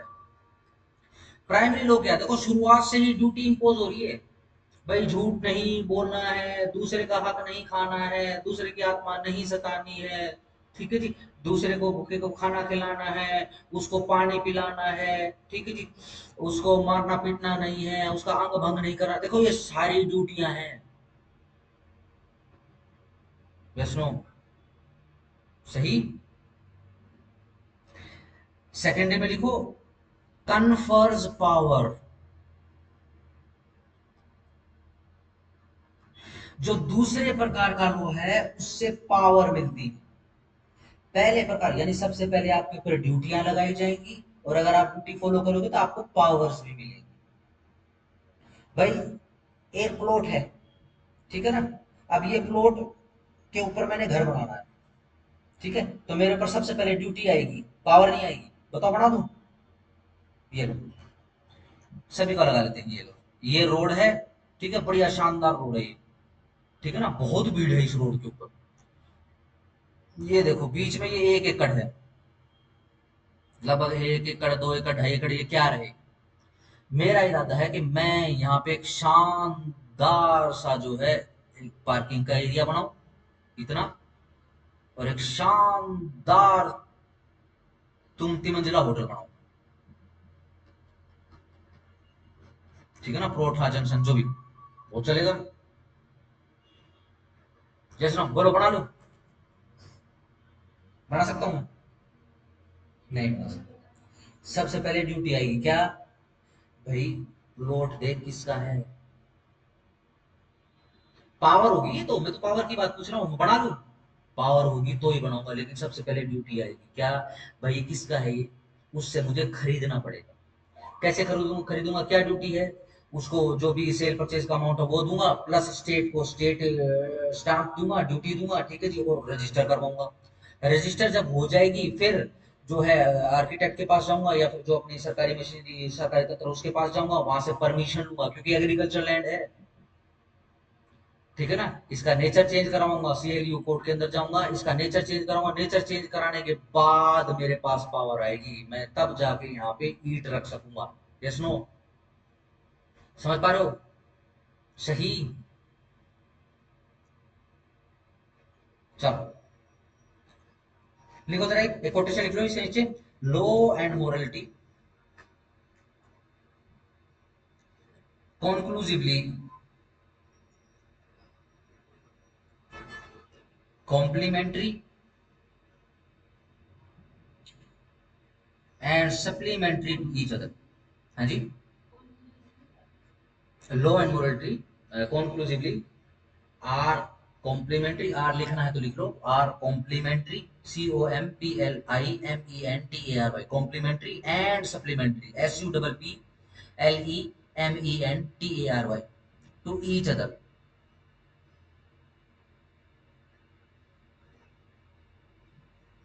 ठीक है ना? थोड़ा सा दोहरा लेते हैं, आज हमने पहले से ही दोहरा लेंगे। देखो, ऑस्टिन ने सीधा सिंपल कहा, भाई देखो मोरालिटी का और लॉ का कोई लेना देना नहीं। इसको क्रिटिसाइज करने के लिए कौन आ गया? एच एल हार्ट आ गया। ये क्या कहता है कि भाई मोरालिटी भी आती है काम, ठीक है ना, स्ट्रिक्ट और रिजिड रूल रूल नहीं, जहां पर मोरालिटी रहेगी वहां पर मोरालिटी भी आएगी, ड्यूटी भी होती है, ठीक है ना। ये क्या कहता है, ड्यूटी का तो और कमांड का तो कोई लेना देना ही नहीं है। फिर जब एच एल हार्ट अपनी थ्योरी को प्रूव कर देता है, तो अब क्या करता है ऑस्टिन, अपनी थ्योरी के अंदर एक नया, अपने जो फिलोसफी उसके अंदर एक नई थ्योरी डालता है, क्या? Imperative theory. इंपेरेटिव थ्योरी के अंदर सिर्फ 3 प्रकार के लोग डाल लेता है। बहुत ब्यूरोटिकली प्ले किया है, अगर आप ध्यान से इस थ्योरी को देखोगे। देखो दोबारा से उस पेज के ऊपर जहां पे 3 एक्सेप्शन दे रहा है, ये क्या कहता है, चलो भाई ठीक है एचएल आर्ट की बात को मान लेते हैं, लेकिन मैं सभी लो को लो नहीं मानूंगा, ये सिर्फ 3 लो को लो मानूंगा। रिपीट लो तो अब लो ही नहीं है, उसको लो मानो चाहे ना मानो। देखो कितना शातिर है ऑस्टिन, कितना चालाक और शातिर है, ठीक है ना। सीधा सिंपल। इंपेरेटिव परफेक्शन क्या होती है? अरे भाई इक्विटी को तो हम लिख के लो बना ही नहीं सकते, इक्विटी के साथ तो प्रॉब्लम ही यही है, इक्विटी को लिखा ही नहीं जा सकता, तो ये लो माने चाहे ना माने। हाँ ये बात तो बिल्कुल ठीक है कि इक्विटी मोरल बेस्ड होती है, ठीक हो गया। दूसरा, ये क्या कह रहा है, ये सीधा सिंपल ये कह रहा है कि जो लो है, और लो कैसा है, उस लो का नेचर कह रहा है कैसा है, वो डिक्लेयर करता है या फिर सिर्फ एक्सप्लेनेशन डेफिनेशन दे रहा है, उनको लो मान लेगा। मत मान। कितना ब्यूरोटिकली प्ले किया है, समझ पा रहे हो? यानी अपनी जो बात है उससे भी नहीं हटा, और सामने वाले को लग गया कि हाँ इसने मेरे से एग्री कर दिया। लेकिन एचएलए हार्ट जो है वो दिल से इसके पीछे पड़ा हुआ है, इसने इसको भी, इसकी स्टोरी को भी रिजेक्ट कर दिया। इसने बोल दिया भाई सोसाइटी टू सोसाइटी वेरी करेगा। अगर तेरा समाज, जिस समाज के अंदर तू रहता है, वो समाज ही ऐसा है कि मोरलिटी से काम करेगा ही नहीं, तो तेरे को कोवर्जन से ही काम करवाना पड़ेगा। लेकिन तेरा समाज यदि इतना अच्छा समाज है कि वो मोरलिटी के साथ जोड़ लेता है, हर एक चीज को धर्म के साथ जोड़ लेता है, वहां पे तो बहुत ईजी होता है। लॉ अबाइड करवाना ऐसी सोसाइटी में सबसे ज्यादा इजी होता है, जो लोगों को ड्यूटी या ऑब्लिगेशन मान लेते हैं। ठीक हो गया? सिंपल। चलो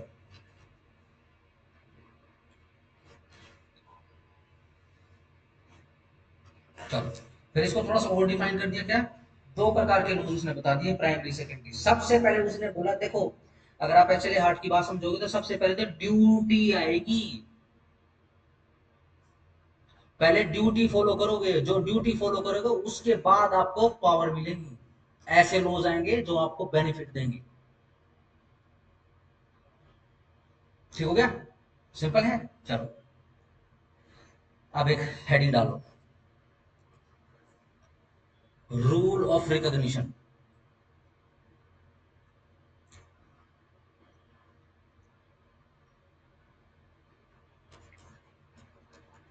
रिकॉग्निशन का क्या मतलब होता है? रिकॉग्नाइज क्या होता है? हम्म, पहचान। रिकॉग्निशन पहचानना। बहुत सीधी सिंपल सी बात है। कितना ही मोरल बेस्ड लॉ बना लो, कितना ही रिजिड लॉ बना लो, कितना ही सैंक्शंस वाला लॉ बना लो, लेकिन तब लॉ बनेगा जब सोसाइटी उसको रिकॉग्नाइज करेगी। अगर सोसाइटी ने रिकॉग्नाइज किया है तो ही वो लॉ होगा, अन्यथा वो लॉ नहीं बनेगा। अपने लेवल पे लिखो।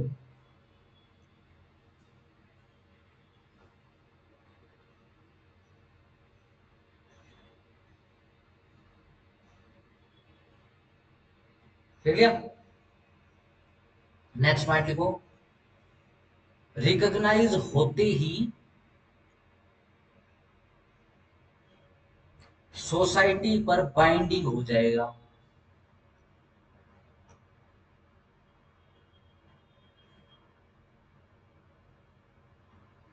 और उसी समय यह लॉ बन जाएगा।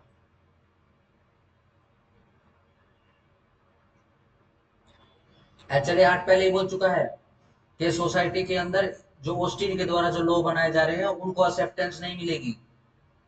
इसलिए ये क्या कह रहा है कि सोसाइटी के ऊपर छोड़ देंगे। सोसाइटी जिसको एक्सेप्ट करेगी अपने ऊपर बाइंडिंग करेगी, बाइंडिंग होते ही यानी सोसाइटी के एक्ट से ही पता चलेगा भाई लॉ है कि नहीं। ठीक हो गया? चलो,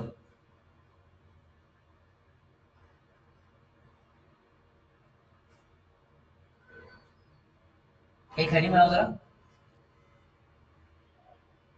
देखो, सिंपल सिंपल बना लो हेडिंग, हार्ट एक्सेप्टेड। हार्ट ने सारी की सारी ऑस्टिन की बातें मना थोड़ी ना करी, कुछ एक बातें ऐसी है जो हार्ट ने एक्सेप्ट भी करी है।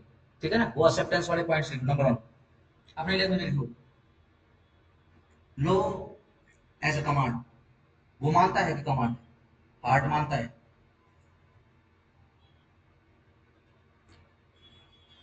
Number two, analysation, ANALYSATI, analysation is a worthy, WRTHY, worthy theory for making law.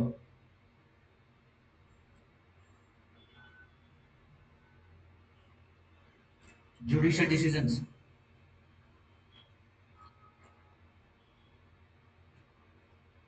भी लॉ हैं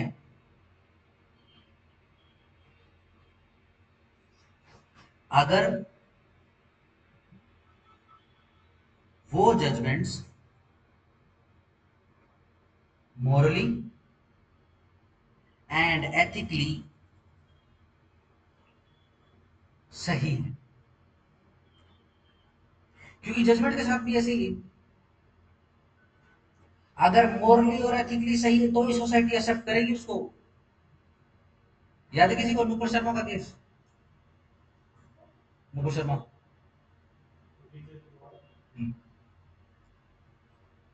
सुप्रीम कोर्ट ने सिंपल इतना ये बोल दिया था कि भाई बेसिकली उसके खिलाफ फतवा आ गया था, शर्तन से जुदा का फतवा आ गया था। वो तो बेचारी वो लड़की वो, अब मेरे हिसाब से हफ्ते भर पीछे जो है कोई दिल्ली के अंदर कौन सा था वो दिखाई दी, वरना गायब थे पिछले 2 ढाई साल से। 2 ढाई साल के अंदर तो गए, 1 1.5 साल से गायब थे। ठीक है, एक बेसिकली क्या हो रहा था उसके अंदर, पता किसी को हुआ क्या था? प्राइम टाइम जैसे न्यूज चैनल का 9 बजे की प्राइम बहस चल रही थी। ठीक है, तो एक मुस्लिम लीडर खड़ा हुआ भैया, ठीक है ना, और हिंदूज की तरफ से ये खड़ी हुई है, नुपुर शर्मा खड़ी हुई है, बीजेपी की लीडर है बेसिकली नुपुर शर्मा। ठीक है जी।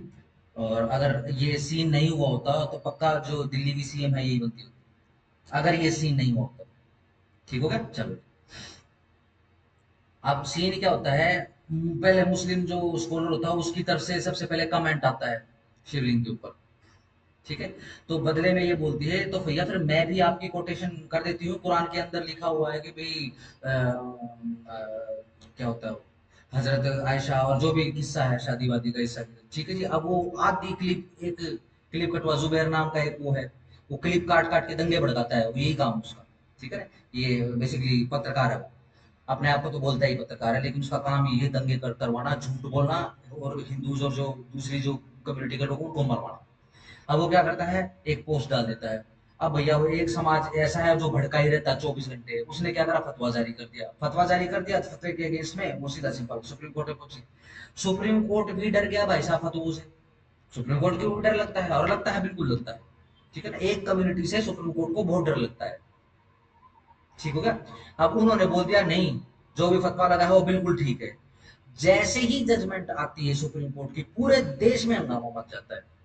आजकल तो सोशल मीडिया के इतने ज्यादा प्लेटफॉर्म है, ऐसा हो सकता है कि ट्विटर के ऊपर, ठीक है जी, आपने फॉलो किया हुआ है, आपके पड़ोस के अंदर एक अकाउंट हो, वो जस्टिस साहब का ही हो, और आप साइड में कमेंट कर रहे हो। जब सुप्रीम कोर्ट को ये लगाना कि भाई यहाँ तो करोड़ों लोगों का एक दिन में ट्वीट आ गया है कि ये बोगस है ये, उसी समय पूरी पूरी जजमेंट को वापस खींच लिया। बहुत बड़ा क्लोट है ये तो। जो अपना रोहतक के जस्टिस साहब हैं, इन्होंने थोड़ा सा माहौल ठीक कर दिया है सुप्रीम कोर्ट का, वरना बिल्कुल पूरे तरीके से इज्जत गवा चुका था सुप्रीम कोर्ट। ठीक है, यूट्यूब वीडियो बनाने लग गए थे, ठीक है जी, पता नहीं क्या क्या कहने लग गए थे सुप्रीम कोर्ट को। ठीक है जी, बोलेंगे, अब सीधी सिंपल सी बात है। जो लोग लो मान रहे हैं, आप उनको तो घरिया रहे हो, और जो लोग लो नहीं मान रहे हैं, आप उनसे डर के और उस तरफ लो फेंक देते हो, जो लोग मान लेते हैं। जो लोग नहीं मानते उनसे डर जाते हो आप। ठीक है, क्यों? क्योंकि ऐसा ही केस दोबारा करवाया गया, तो तब सुप्रीम कोर्ट का ओपिनियन बिल्कुल अलग था। मतलब दोनों ही सिचुएशन में एक प्रकार के, एक ही तरफ के लोग गलत हो गए। डन हो गया, सिंपल। मॉरली अगर सही है जजमेंट तो ही एक्सेप्टेबल है, एथिकली सही है तो ही एक्सेप्टेबल है, वरना करे जाएगा सुप्रीम कोर्ट जजमेंट। ठीक हो गया, चलो नेक्स्ट। नेक्स्ट पॉइंट लिखो।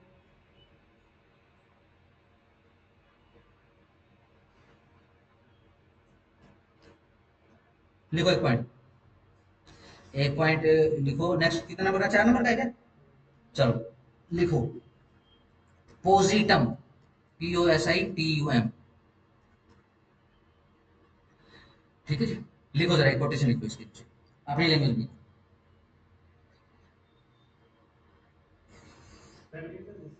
हियर, पी देखो, स्क्रीन पे देखो, POSITUM। एक बार लिख लो, फिर समझाता हूँ ये क्या है। लिखो, law as it is and law ought to be, एक बॉर्डर लाइन, टू बी के बीच में लिख दिया गया, टू बी के बीच, ये यहां से देखो जरा, सिर्फ एक वर्ड लिखना है, लो ought टू बी के बीच एक बॉर्डर लाइन डिफाइन कर दी। बस अब ये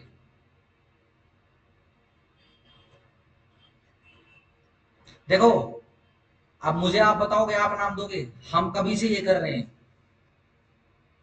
लो as it is, law ought to be, है ना? क्या है ये हाँ, ये नहीं, ये थ्योरी का नाम क्या है, यहाँ पे क्या लिखूं, हेडिंग क्या बनाऊं?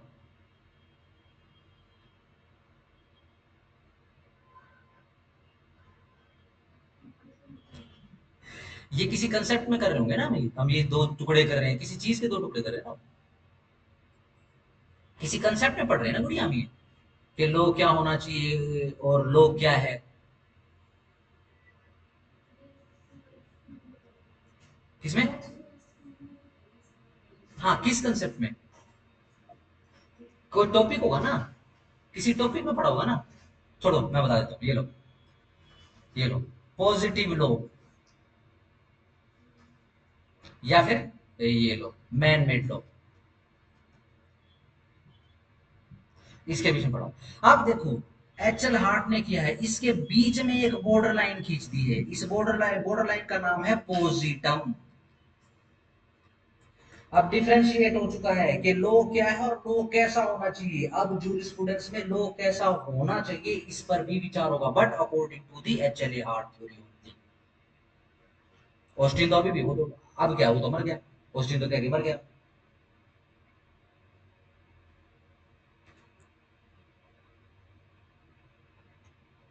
बट मेरा पर्सनली मानना है कि किताब को मुकम्मल करना अच्छी बात नहीं होती। अगर हम सीधा इतना लिखते हैं भाई ये किताब आज से मुकम्मल है, मुकम्मल है का मतलब इसके अंदर कोई चेंज नहीं हो सकता, और जिस किताब के अंदर चेंज नहीं हो सकता वो पर्टिकुलर समय कालखंड खत्म होने के बाद खत्म हो जाएगी, यूजलेस हो जाएगी। तो मुकम्मल करने जैसी फालतू की चीज नहीं करनी चाहिए, ओपन होनी चाहिए चीजें। क्योंकि सोसाइटी 10 15 20 25 100 200 साल की बात नहीं होती, सोसाइटी तो हजारों सालों की बात है। ठीक होगा, समझ गए अपोजिटम क्या है? इसके बीच में लाइन खींचती है इसकी।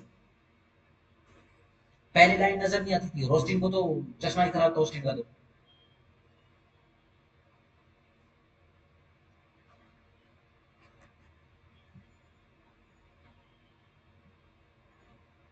डन हो गया, ये डायग्राम बना लो और पोजिटम कर लो बीच में, और उसके उसके ऊपर जो ये जो पॉइंट लिखा है इसको जोड़ देंगे। अगर जोड़ के पढ़ोगे तो समझ में आ जाएगा। शांतनु जी करो, एक्सप्लेन करो दोबारा से, या ठीक है? आ गया ना समझ में आपको? ठीक। एक बार घर पे जाके आप अच्छे से रिवाइज कर लेना सारा सब कुछ, माइंड में ना दोबारा से लाइट जल जाएगी।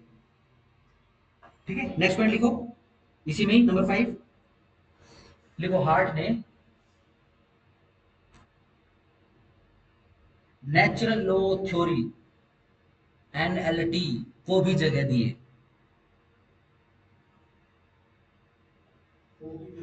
को भी जगह दी, कोमा लीगल नेसेसिटी बोलकर।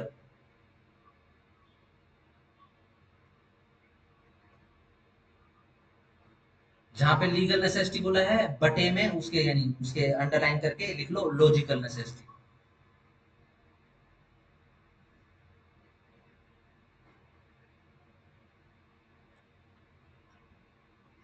क्योंकि बहुत बड़ी जिम्मेदारी होती है, कई बार लोगों को ना लॉजिकली भी ठीक होना पड़ता है, नेचुरली भी ठीक होना पड़ता है लोग। अभी अगर मैं इसी थ्योरी की बात करूं, अभी किस देश की बात कर रहा हूं मैं?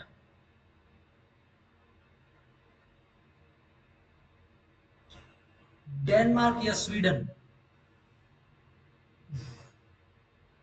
शायद डेनमार्क। वहां पे इलीगल इमिग्रेंट्स आ गए,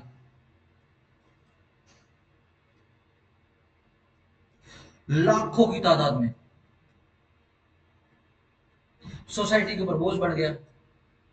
ठीक है, तो देखो डेनमार्क ने, देखो डेनमार्क ये भी काम कर सकता था जैसे वियतनाम ने किया, सीधा दमन शुरू कर दिया। ठीक है जी, जो भी ये लोग थे किसी भी कम्युनिटी या रिलीजन के थे, जो लोग आतंकवाद फैला रहे थे, वो डर गए और सीधा उन्होंने अपनी नावें बनाई, कश्तियां तैयार करी। ठीक है जी, उस देश के समुद्र वाले बॉर्डर पे पहुंचे और भुन, है रोहिंग्या की बात कर रहा हूँ। रेस्ट इज दी हिस्ट्री, किस किस देश में घुसे, किस किस देश में घुसने के बाद क्या क्या काम किया। डेनमार्क ने एक बहुत ही लॉजिकल इसका तरीका निकाला। देखो क्या कह रहे हैं, वो सभी इमिग्रेंट्स, इमिग्रेंट्स प्लस उस रिलीजन के जो लोग हैं, सभी के लिए ऑफर दे दिया है डेनमार्क की गवर्नमेंट। डेनमार्क का पता नहीं स्वीडन है, मैं इस बात में कंफर्म नहीं, तो एक बार कंफर्म कर लेना। ठीक है ना, उनको ऑफर दे दिया है क्या, कि भाई आप हमसे $34,000 लो और देश छोड़ दो। अगर मैं कहूं $34,000, तो ये 40 लाख रुपया लमसम। ठीक हो गया, ये तो इंडियन रुपए की बात कर रहा हूं मैं। अगर मैं पाकिस्तानी रुपए की बात करूंगा तो ये हो गया है तकरीबन 1,60,00,000 रुपया, पाकिस्तानी रुपए की बात अगर बात करूं। ठीक है, पाकिस्तान का इसलिए जिक्र कर रहा हूं क्योंकि मोस्टली लीगल इमिग्रेंट से इसी देश के। ठीक है, तो वहां पे होड़ मची हुई फिलहाल यूरोप में, जितने भी इलीगल इमिग्रेंट्स हैं और पर्टिकुलर रीजन के लोगों के खिलाफ आंदोलन शुरू हो चुका है। ठीक है जी, आने वाले 5-10 सालों में हम यही खबरें सुनने वाले हैं कि उस देश से पलायन हो गया, उस देश से पलायन हो गया। सबसे बढ़िया तरीका फिलहाल डेनमार्क के पास है, वहां पे लाइन लगी हुई है, जो भी उनकी इमिग्रेशन जो ऑफिस है वहां पे लाइन लगी हुई है कि हमको पैसे दो, और हम भाग रहे हैं। और सिर्फ इमिग्रेंट्स इमिग्रेंट्स नहीं भाग रहे हैं, जो पर्टिकुलर लोग हैं जो उस देश की नागरिकता छोड़ना चाहते हैं वो भी भाग रहे हैं, $34,000 पकड़ने के चक्कर वो भी भाग रहे हैं। डेनमार्क के लिए अच्छा है। ठीक हो गया। अब ये देखो पॉलिसी आ गई है, ठीक है ना, ये नेचुरली भी ठीक है। ठीक हो गया। चलो लास्ट पॉइंट लिखो इसके अंदर। लिखो, ये वैसे लिख चुके हो, बाकी एक पॉइंट बना के लिख दो। लॉ एंड मोरालिटी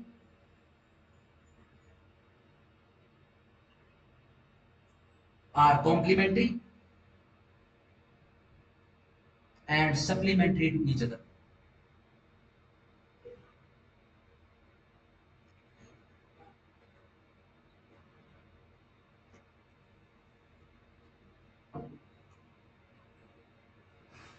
चलो नेक्स्ट नेक्स्ट जो इसका डालो जरा हेडिंग।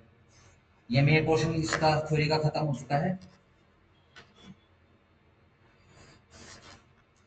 ठीक है ना। आज ये देख लेना, अगर ज्यादा हो जाए, क्योंकि दिन थोड़े से ज्यादा हो गए तो कभी बोझ बन जाए। ठीक है ना। तो आज जितना कर पाओ आज कर लेना, बाकी स्कूल अगर कहोगे तो कल भी निपटा देंगे। मेरी कोशिश तो आज ही निपटाने की रहेगी, ये खत्म हो जाएगा अगले पेज। देखो, according to Kelsen, KALSON, Kelsen का कालखंड लिख लो 1881 से 1973। अरे भाई साहब 92 साल जी है। चलो अपनी लैंग्वेज में लिख देते हैं। देखो, नाम तो कैंसन है, नाम तो कैंसल है, लेकिन इसने ऑस्टिन की थ्योरी को कैंसल नहीं किया बल्कि ओरिजिनली रिसीव कर दिया। देखो, receives the theory of Austin originally. और अपनी लैंग्वेज में लिखो याद करने के लिए, बिना कैल्सन किए। ठीक है ना, याद करने के लिए। नाम में कैल्सन है, कैंसल करता नहीं है कुछ ही। क्या कहता है कैल्सन, कि देखो, मान लिया इसमें दोष है ऑस्टिन की थ्योरी में, लेकिन अगर इसकी थ्योरी से जो लॉ बनेगा ना, वो प्योर लॉ होगा, उसमें मोरलिटी, ड्यूटी, फलाना ढिकड़ा, इसकी कोई बीमारी नहीं मिलेगी आपको, प्योर लॉ मिलेगा। लिख लो, क्योंकि इससे सोसाइटी को या फिर समाज को प्योर लॉ प्राप्त होगा।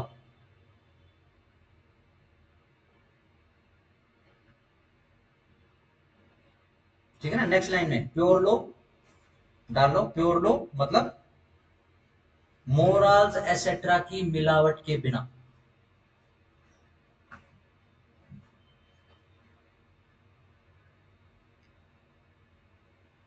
ठीक है जी। चलो, यानी कैल्सन ने एक थ्योरी दी है, प्योर थ्योरी ऑफ लॉ। देख लो,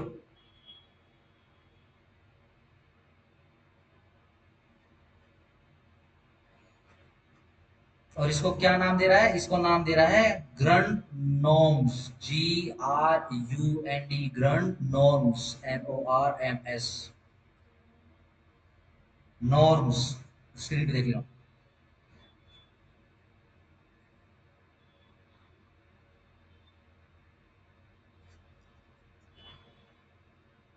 ठीक है ना। ठीक है, ग्रैंड नॉर्म से पहले एक बार जरा इसके और विचार देख लेते हैं जो इंपॉर्टेंट है, पेपर के एस्पेक्ट से जो पूछे जाते हैं। ठीक है ना, पॉइंट वाइज बना के लिख लेना। लिखो, जूरिस्प्रूडेंस, नेक्स्ट पॉइंट लिखो इसका। जूरिस्प्रूडेंस केवल लॉ तक सीमित होना चाहिए,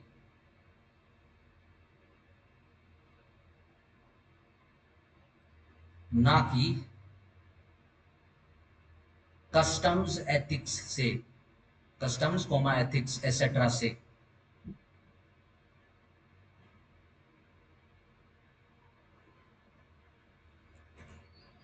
नेक्स्ट पॉइंट लिखो पेज के बीच में, want to separate law from, अब तीन तीर निकाल लो इसके नीचे। कैल्सन जो है लॉ को इन नीचे लिखी हुई तीन चीजों से फ्री करना चाहता है, सेपरेट करना चाहता है। नंबर वन पॉलिटिक्स, वाह वाह वाह वाह। नंबर टू सोशियोलॉजी, शाबाश, ये तो क्वेश्चन से भी आगे निकल गया, सोशियोलॉजी। और तीसरा, बड़े कमाल की चीज, मेटाफिजिकल, मेटाफिजिक्स।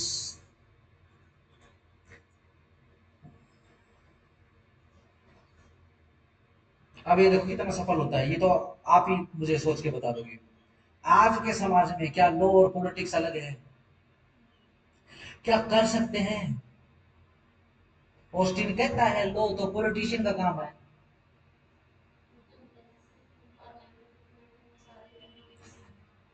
हाँ, बस कैल्सिन का सपना है ये, ठीक है ना। कैल्सन अपने नाम के अकॉर्डिंग बड़े ही कैंसल कैंसल वाले सपने देखता है, ठीक है। अच्छा बताओ, ये तो बेसिक है, क्या सोशियोलॉजी से अलग किया जा सकता है लोग? नहीं कर सकते। तीसरा, मेटाफिजिक्स, पराभौतिक। भाई ये सीधा सिंपल जो नेचर लॉ है ना, उसको बेसिकली क्रिटिसाइज कर रहा है, बाकी उसको मोरल्स ना बोल के ये सिंपल मेटाफिजिक्स कह रहा है उसको। भाई आत्मा नहीं दुखानी चाहिए, परमात्मा आत्मा का संबंध होता है, झूठ नहीं बोलना चाहिए, और जो है ईमानदारी से कहकर काम करना चाहिए। ये इसको मेटाफिजिक्स कह रहा है, तो ज्यादा कंफ्यूज मत होना।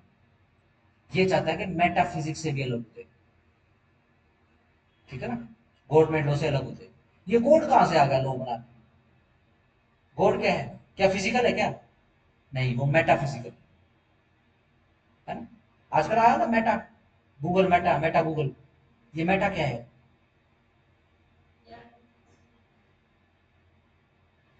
चलो तुमको याद हो जाएगा ये पर्टिकुलर मेटा क्यों लिखा हुआ है। मेटा एक वर्ड है, इसका निशान भी मेरे ख्याल पता नहीं, ऐसे इन्फिनिटी का निशान है शायद, ये निशान है इसका ना। ये मेटा वालों को अभी बुलाया तो था, अभी बुलाया पिछले हफ्ते, सीजेपी का जब प्रोटेस्ट चल रहा था, तो अपने माननीय प्रधानमंत्री ने वो इंस्टा पे को पोस्ट डाल दी थी, हेलो फ्रेंड्स,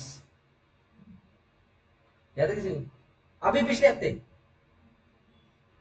तो हुआ क्या, वो जो एक छोटा सा पोस्ट था, वो 40 मिलियन तक पहुंच गया, लाइक्स में पहुंच गया वो, ठीक है ना। तो सीजेपी की और प्लस क्योंकि कई सारी पार्टियां जुड़ी हुई है, तो उन्होंने उस पोस्ट को रिपोर्ट करवाया, ठीक है ना, रिपोर्ट करवाया। तो रिपोर्ट करवाने के बाद जो भी इनका मेटा का ऑफिस है, मेटा एक ऐसी कंपनी है जिसने अब ये इंस्टा, व्हाट्सएप, फेसबुक खरीद लिया है। मार्क जकरबर्ग को सोचना चाहते हो, हाँ तो ये यही है। अब एक एक ही मदर कंपनी बन गई, ठीक हो गया, अभी आए थे ये, ठीक है जी। अब प्राइम मिनिस्टर ऑफिस ने पूछा कि तुमने, चलो ठीक है, किसी ने रिपोर्ट मारना है तो झूठी सच्ची कोई भी रिपोर्ट मार सकता है, यूट्यूब पे कभी कोई रिपोर्ट, वीडियो रिपोर्ट मारी होगी ना, है ना, उसके अंदर रीजन तो पूछते हो, बाकी आने वाला भी एक रीजन होता है। तो मेटा वालों से पीएम ने पूछा कि भाई इसके अंदर अगर किसी ने ये बोल दिया कि एंटी नेशनल है, तो इस पोस्ट के अंदर एंटी नेशनल जैसा क्या है, तुम्हारी जो मेटा कंपनी है इसमें इस एंटी नेशनल क्या नजर आया। बड़ी मुश्किल से माफी मुफी मांग मूंग के लेटर लूटर दे दू के, माफी का लेटर दे के, ठीक है जी, तब पीछा छुटा इस कंपनी का। सीधा वो आ गया था, प्रेशर आ गया था, अपना ऑफिस उठाओ और यहाँ से निकलो। ये क्या कर रहे हो तुम? ये क्या एल्गोरिदम है तुम्हारा? हमारे देश के खिलाफ है क्या? इंटीग्रिटी के खिलाफ है क्या? 2 टके का कॉकरोच अगर कोई वीडियो बनाएगा तो तुम उसको तो तुम दिखाओगे। एक देश का प्राइम मिनिस्टर जो चुन कर आ रहा है, इलेक्शन से आ रहा है, डेमोक्रेटिक रीति रिवाज से आ रहा है, उसके तुम उसको हटा दोगे। बहुत बहुत ही गिरी हुई बात है ये, ठीक है, समझ पा रहे हो? Yes no? ठीक है ना। तो मेटा क्या है, बेसिकली मेटा के ऊपर बात हुई। मेटा एक अनरियलिस्टिक वर्ल्ड है, संसार पूरा ब्रह्मांड है, बट फिजिकल फॉर्म में नहीं, वो मेटा फॉर्म में, ठीक हो गया, मेटाफिजिक्स, ठीक होगा, याद हो जाएगा। चलो,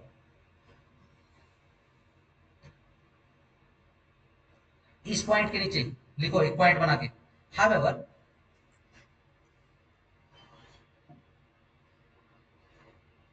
ऑस्टिन की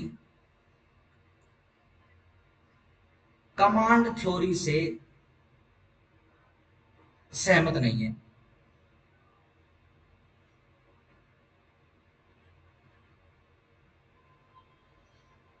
ठीक है जी। लास्ट पॉइंट लिखो इसमें, लिखो law should be uniform.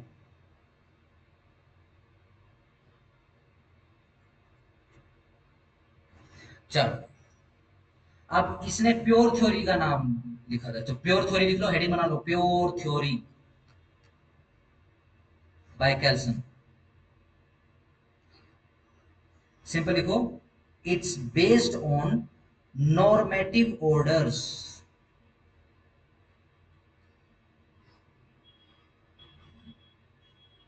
Normative orders, norms, norm समझ गए, नॉर्म्स, कंडीशन, स्टिपुलेशंस,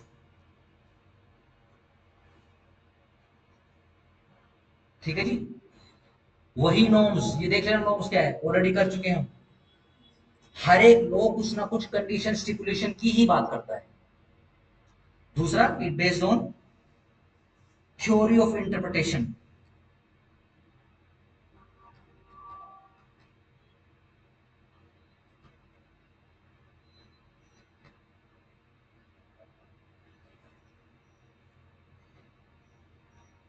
ठीक है ना, तीस को हटाओ, यही प्योर थ्योरी, इसी की ही स्टडी को प्योर थ्योरी बोलते हैं। अच्छा, ये जो नॉर्मेटिव कोड, हाँ नॉर्मेटिव कोड बता दिया, ठीक है। आओ जरा, क्योंकि अपने को ग्रैंड नॉर्म सीखनी है,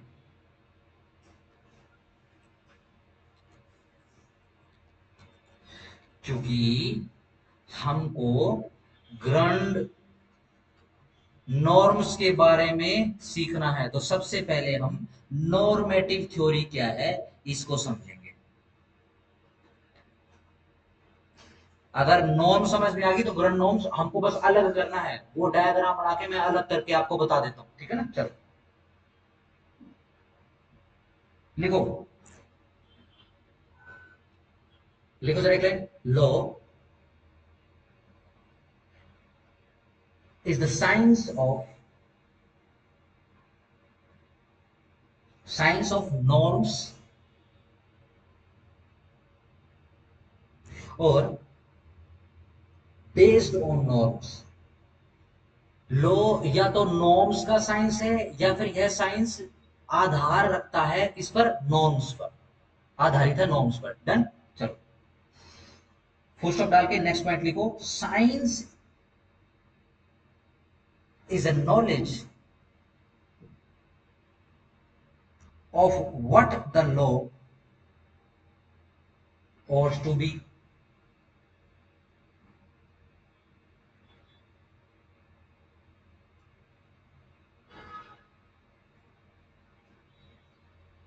ठीक हो गया। अगर मैं नॉर्म्स लिखूंगा, या फिर कैल्शियम की बात कर रहे हैं, देखो ये जो नॉर्म लिख रहा है ना, ये नॉर्म लिखने के पीछे बेसिकली ऑस्टिन की जो लॉ की डेफिनेशन है, उसमें जो वर्ड सैंक्शन है उससे डिनोट कर रहा है ये। यानी ऑस्टिन की लॉ की डेफिनेशन के अंदर जो सैंक्शन वर्ड का महत्व था, वही लॉ की डेफिनेशन जो कैल्सन ने दी है उसके अंदर नॉर्म्स का महत्व है।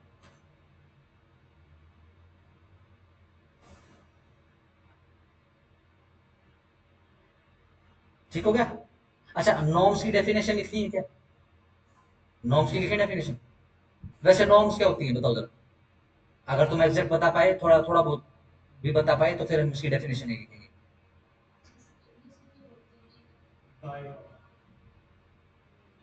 चलो लिखो, इसको इसको जरा ऐसे करना, ये देखो ऐसे करो, और ये लो इसका यहां से लिख लो, लिखो, these are some restrictions और prescription, prescription की स्पेलिंग लिखो, PRESCRIPTION, prescription, to regulate the behaviors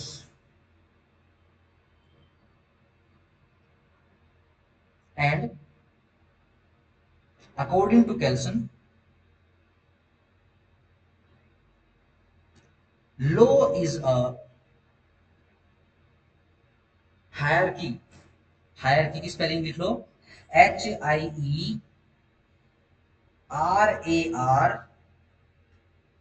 CHY, hierarchy, hierarchy समझते हो? ऑर्डर, एक क्रम, हायरार्की ऑफ नॉर्म्स।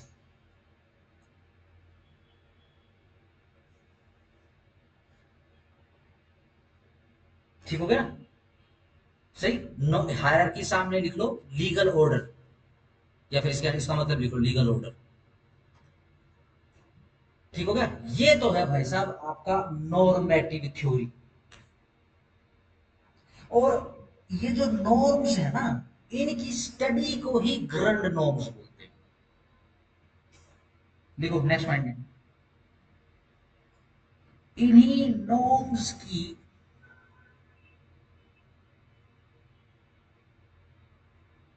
स्टडी को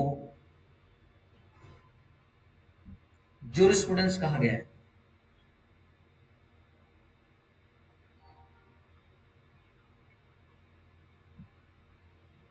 चलो देखो, चलो कुछ नॉर्म्स तैयार करते हैं भैया।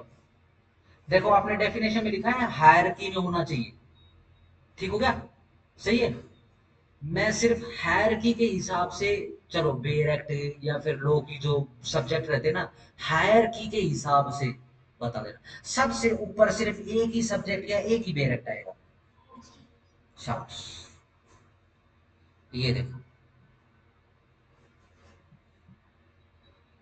कॉन्स्टिट्यूशन,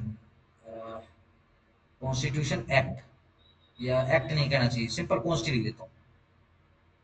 ठीक हो गया? सही है। चलो, फिर उसके बाद हम निकाल लेते हैं क्रिमिनल, सिविल, मैट्रिमोनियल, इक्विटी। ठीक है, निकाल लें। चलो क्रिमिनल में, शाबाश, BNS, BNS2, BSA। सिविल के अंदर भाई CPC, और Indian contract act, limitation act, equity में स्पेसिफिक रिलीफ एक्ट, ध्यान रखना स्पेसिफिक रिलीफ हो। ठीक है ना, तो इक्विटी में आएगा। मैट्रिमोनियल में हिंदू, मुस्लिम, क्रिश्चियन, स्पेशल। ठीक हो गया? मैं सिर्फ नॉर्म्स की बात कर रहा हूं, आपको बेरेट की दृष्टि से समझा रहा हूं बस। ठीक हो गया? सही। अब देखो सीधी सिंपल सी बात है, ये देखो एक ट्रायंगल बन रहा है। इस ट्रायंगल को और आगे भी बढ़ा सकते हो, जैसे ही बढ़ रहा है ये बढ़ा दो इसको। ठीक हो गया? देखो ये जो बड़ा ट्रायंगल है, इसके अंदर एक बेसिक ट्रायंगल है।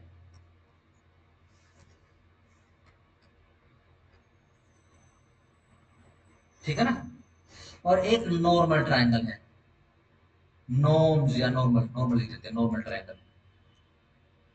देखो नॉर्मल ट्रायंगल सारा का सारा। ठीक है ना? मैं कलर चेंज कर देता हूँ, बेसिक का कलर चेंज करवा दो अपने से। कौन सी से शुरू करूं? अब कहां कहां जाऊं? Criminal, civil, matrimonial, equity. ठीक हो गया? सही है ना? देखो ये तो है बेसिक ट्रायंगल, और रेड वाला जो है वो है नॉर्मल।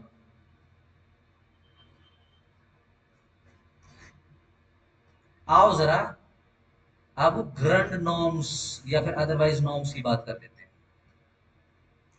देखो जी, ये सारी की सारी बेरेट की जगह ना, ये सारे के सारे हर जगह लिखो नॉर्म्स है, ये कंडीशंस हैं, यानी अलग अलग लॉज हैं ये सारे के सारे। ठीक है ना? इन नॉर्म्स के अंदर मैं लिख रहा हूं कि जहां जहां पर बेरेट के नाम लिखे हैं उनको अपनी इमेजिनेशन से उनकी जगह बेरेट के नाम हटा दो और वहां पे नॉर्म्स शब्द लिख लो। देखो नॉर्म्स दिखाई दे रहा है आपको ट्रायंगल में?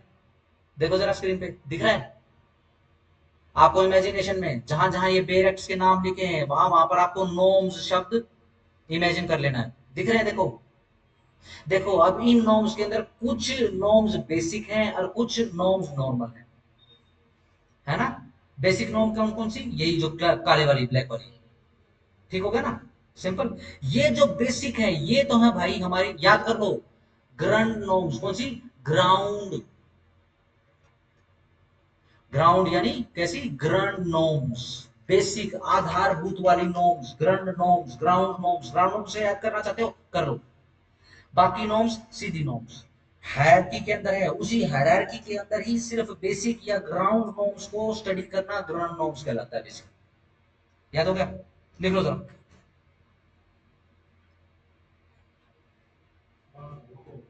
हाँ बस ये कर लो, ये खत्म हो गया, ये कर लो।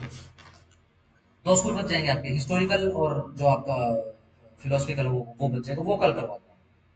ठीक है, ये डायग्राम बनाओ जरा। और अगर अलग अलग पेन है आपके पास तो प्लीज उसको यूज करना। आप बेरेक्ट मत लिखना, बस सिंपल नॉर्म्स लिख लेना। ठीक है ना, नॉर्म्स ऊपर जो कॉन्स्टिट्यूशन वाला है ना, उसके ऊपर नॉर्म 1 लिखोगे, नॉर्म नंबर 1। ये क्रिमिनल वाले के ऊपर सिविल 2 3 4 5।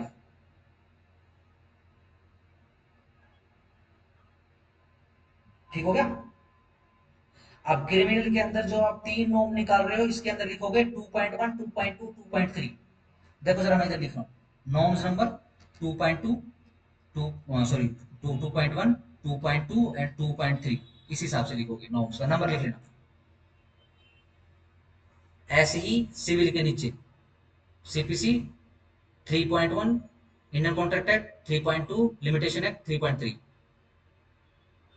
ठीक है, अकॉर्डिंगली डालोगे नंबर। डाल रही, मैं जरा पानी पी लेता हूँ।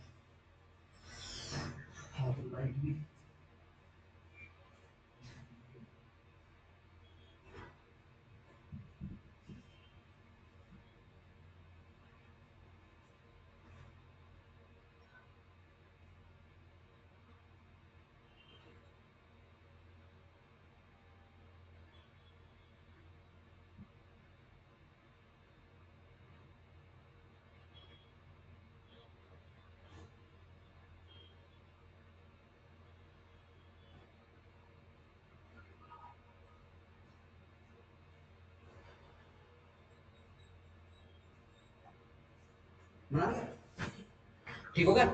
अब एक अलग अलग पेन से ये कॉन्स्टी क्रिमिनल एक ये बेसिक ट्रायंगल बनाओ, और दूसरे पेन से ये नीचे वाला बीएनएस बीएनएसएस और ये बड़े वाला ट्रायंगल बनाओ। आपके पास अलग पेन दूं? हाँ देख लेना, आपको समझ में आना चाहिए, देख।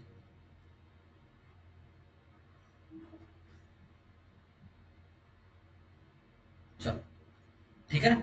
अब जो ट्रायंगल बेसिक के ऊपर है उस ट्रायंगल के ऊपर लिखो ग्रैंड नॉर्म्स, तीर डाल के उस पे लिखो ग्रैंड नॉर्म्स। तीर डाल के जहां पर साफ सी जगह हो वहां पे लिख लो grand norms slash basic norms slash ground norms. और जो बड़ा ट्रायंगल है उस पे निशान लगा के या तीर लगा के खाली जगह पे लिखो नॉर्मल हायरार्की ऑफ नॉर्म्स, या फिर general hierarchy of norms. Hierarchy की स्पेलिंग ऊपर दिखाई दे रही है आपको स्क्रीन पे, HIERARCHY, हायरार्की।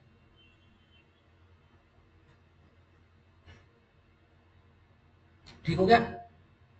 यानी नॉर्म्स ही होती है, ग्रैंड नॉर्म्स भी नॉर्म है, और नॉर्मेटिव के अंदर जो जनरल नॉर्म है वो भी नॉर्म्स हैं। इन नॉर्म्स के अंदर जो बेसिक नॉर्म है, यानी जिन नॉर्म्स को आधार बना के बाकी नॉर्म्स का निर्माण हुआ है, वो तो है ग्रैंड नॉर्म्स। और जो बाकी और प्लस ये सारी की सारी नॉर्म्स है, उनको जनरली बोल देते हैं नॉर्म्स। ठीक हो गया?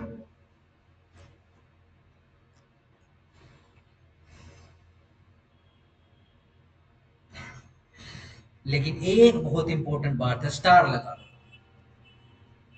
देखो ग्रैंड ये नॉर्म्स दे तो दिया है कैल्सन ने, लेकिन भाई साहब नाम के अकॉर्डिंग है। ये कैल्सन जो है ना, सपने भी कैल्सन वाले देखता है, इसके थॉट भी कैल्सन वाले हैं। ठीक है ना, इसका ओपिनियन भी कैल्सन वाला है, और इसकी जो थ्योरी है ना ये भी कैल्सनिक है। कैसे? चलिए चलो देखो, जो आपने जनरल ट्रायंगल बनाया है, जरा सोच के बताना, जो जनरल नॉर्म्स आपने बनाई है, जनरल हियरार्की नॉर्म्स बनाई है, उनका सोर्स क्या है? यानी वो कहां से निकली है? ग्रैंड नॉर्म से निकली है ना। ये देखो बीएनएस बीएनएसएस कहां से? ये क्रिमिनल से आया है। क्रिमिनल क्या है? ये ग्रैंड नॉर्म है। ठीक है ना। बट ये ग्रैंड नॉर्म्स कहां से आई हैं? कैंसल बोलता है, मेरी तरफ से कैंसल है, मुझे नहीं पता। कैंसल बोलता मुझे नहीं पता। लिखो, लिखो, नॉर्मल या फिर जनरल नॉर्म्स का सोर्स ग्रैंड नॉर्म्स है, परंतु ग्रैंड नॉर्म्स का सोर्स अननोन है।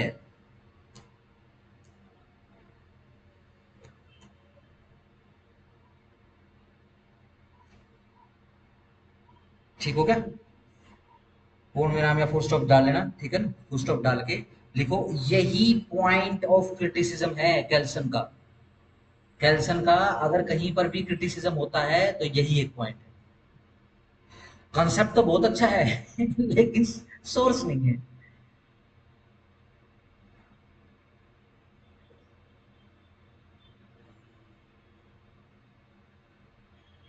ठीक है, एक बड़ा ही इंपॉर्टेंट पॉइंट लिखो, इस पॉइंट के ऊपर, इस क्रिटिसिज्म के ऊपर कैल्सन का क्या कहना है। ठीक है ना, लिखो, according to Kelsen, grand norms are fiction, FICTION, fiction, but not a hypothesis. Hypothesis की स्पेलिंग लिखो, HYPOTHESIS, हाइपोथेसिस। ठीक है जी, फिक्शन है ये, ठीक है ना, हाइपोथेसिस नहीं है। ठीक है ना। अब हाइपोथेसिस क्या होता है? जैसे अभी नेट की तैयारी क्यों कर रहे हैं? नेट की तैयारी इसलिए कर रहे हैं कि PhD में एडमिशन लेना है। PhD में क्या लिखोगे? थीसिस लिखोगे। थीसिस लिखने के लिए सबसे पहले आपसे क्या मांगा जाएगा? आपसे आपके हाइपोथेसिस मांगे। ठीक है ना, ये किताब छापने के पीछे की फिलोसफी होती है वैसे। ठीक है ना भाई, मान लो जैसे कि अब जो जूरिस्ट ये काम करते हैं, ठीक है ना, जूरिस्ट क्या काम करेंगे? मान लो कोई एक टॉपिक सोच लिया कि भाई बहुत ही ज्यादा जो फेक FIR हो रही है आजकल, ठीक है ना, या फिर आजकल एक ऐसा एक्ट आ गया है उसके अंदर जो है ना, ये जबरदस्ती को विक्टिमाइज कर रहे हैं तो सोसाइटी को। ठीक है, तो देखो अभी पता कुछ नहीं है, ठीक है ना, लेकिन वो माइंड के अंदर जो है ना, फिक्शन क्रिएट कर रहा है, हाइपोथेसिस क्रिएट कर रहा है। ठीक है, ऐसे हो गया, फिर ऐसे होने से फिर वो हो जाएगा। मान लो अगर ये लो हम दे देंगे सोसाइटी को, तो भाई साहब इससे तो कियोस मच जाएगा। अपने देश में तो आंदोलन हो जाते हैं हाइपोथेसिस पे, सिर्फ हाइपोथेसिस पे हो जाते हैं।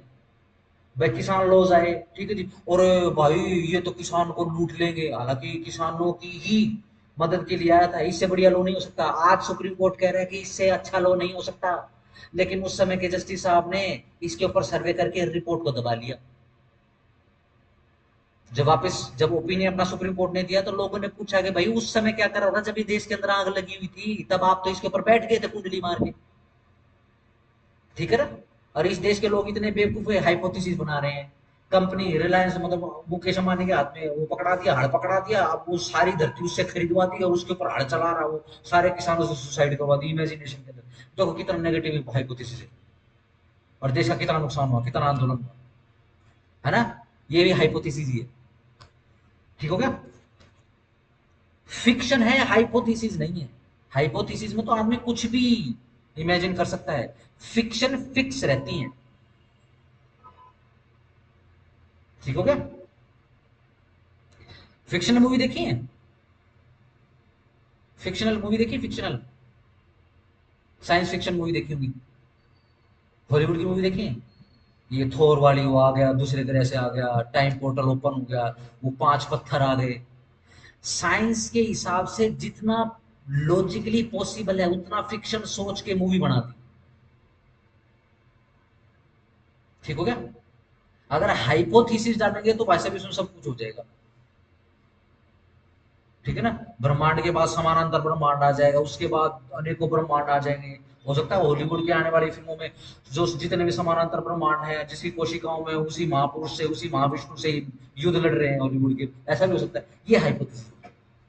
ठीक हो गया, चलो। डन है। ये फिक्शन क्यों कह रहा है? ये जो फिक्शन लिखा हुआ ना, फिक्शन को ऐसे ऐसे राउंड करके और नीचे लिख लो जरा उसके।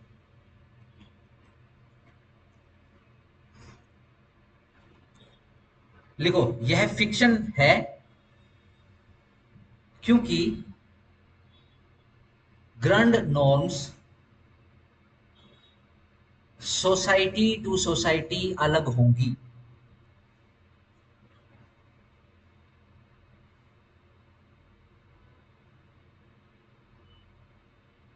चलो, इसी से जुड़ा हुआ एक कंसेप्ट कर लो, doctrine of concretization. C O N C R E T I S A T I O N. Concretation, concrete होता है ना, कॉन्क्रीट, कॉन्क्रीटेशन, कॉन्क्रीटाइजेशन।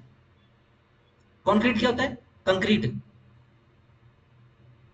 पता है ना कॉन्क्रीट क्या है? मैं मीनिंग पूछ नहीं रहा, मतलब आपको पता है ना क्या है? हाँ बस, ठोस हो जाता है ना कंक्रीट, है ना, ठोसिफिकेशन हो जाता है उसका। अब भाई फिक्शन खुद बोल दिया, अब कैल्सन ने बोल दिया भाई ग्रैंड नॉर्म्स तो फिक्शन है। भाई फिक्शन है तो अब अप्लाई कैसे करें?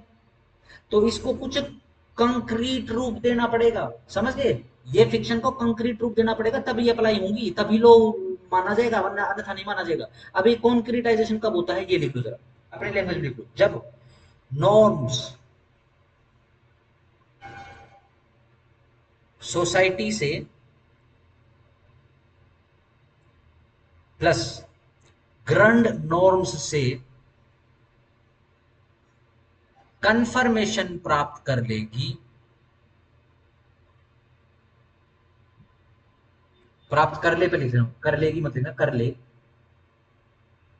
कॉमा, इस प्रोसेस को कॉन्क्रीटाइजेशन कहेंगे।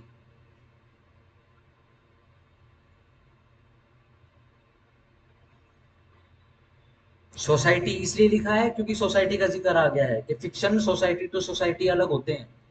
हमारी सोसाइटी में भूत पाए जाते हैं, जिन नहीं पाए जाते, लेकिन मुस्लिम सोसाइटी में जिन पाए जाते हैं उसमें भूत नहीं मिलते। क्रिश्चियन सोसाइटी में डेविल, सैटन, ठीक है ना, एंटिटी है, पता नहीं क्या क्या। डन हो गया? सही। उस सोसाइटी के फिक्शन के हिसाब से उस सोसाइटी से कंफर्मेशन मिलेगी, इस कंफर्मेशन की प्रोसेस को कॉन्क्रीटाइजेशन, फिक्शन का कॉन्क्रीटाइजेशन बोलना बोलेंगे, होना बोलेंगे। ठीक हो गया? चलो, सिंपल लास्ट हेडिंग बनाओ, क्रिटिसिज्म। कैल्सन का क्रिटिसिज्म करते हैं। देखो number one, social factors completely ignored. सब कुछ फिक्शन नहीं होता, सोशल फैक्टर भी होता है इग्नोर्ड।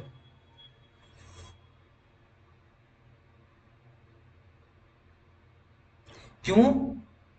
सिर्फ इतना बोल दिया कि सोसाइटी टू सोसाइटी फिक्शन अलग होता है। अबे फिक्शन तो अलग होता है, ये सोसाइटी भी तो अलग होती है। अगर सोसाइटी ने नहीं माना तो? सोसाइटी को इंपॉर्टेंट एच एल हार्ट ने दी है सिर्फ। अभी तक उसकी थ्योरी ही बढ़िया पेट भरा थ्योरी करी। ठीक हो गया? चलो, नंबर टू लिखो, ग्रैंड नॉर्म्स।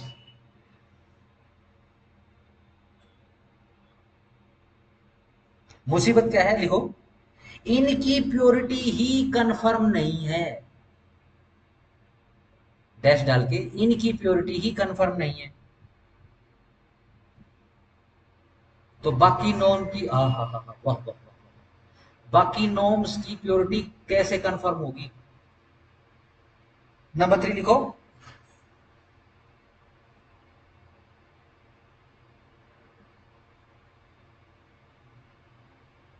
लिखो, this theory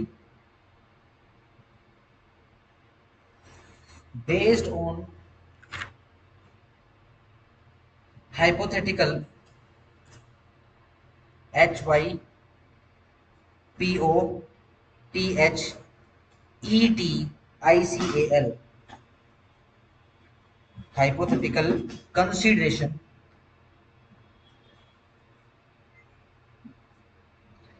without any practicality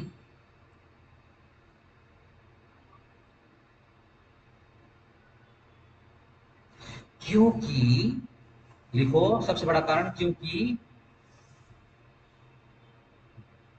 law को पॉलिटिक्स इन्फ्लुएंस करती है।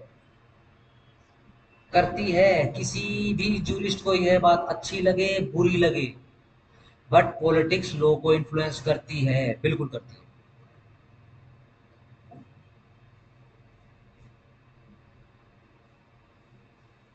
ठीक हो गया? सही। क्रिटिसिज्म का पॉइंट समझ में आ गया अपने को? सिंपल है।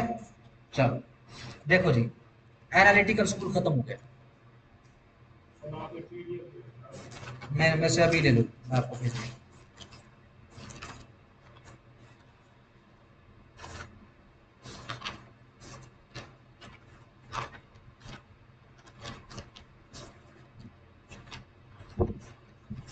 कल जो है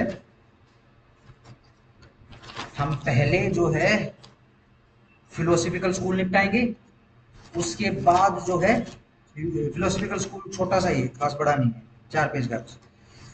फिर हम निपटाएंगे हिस्टोरिकल स्कूल। हिस्टोरिकल स्कूल में थोड़ा बहुत समय लगेगा, अगर लगेगा तो।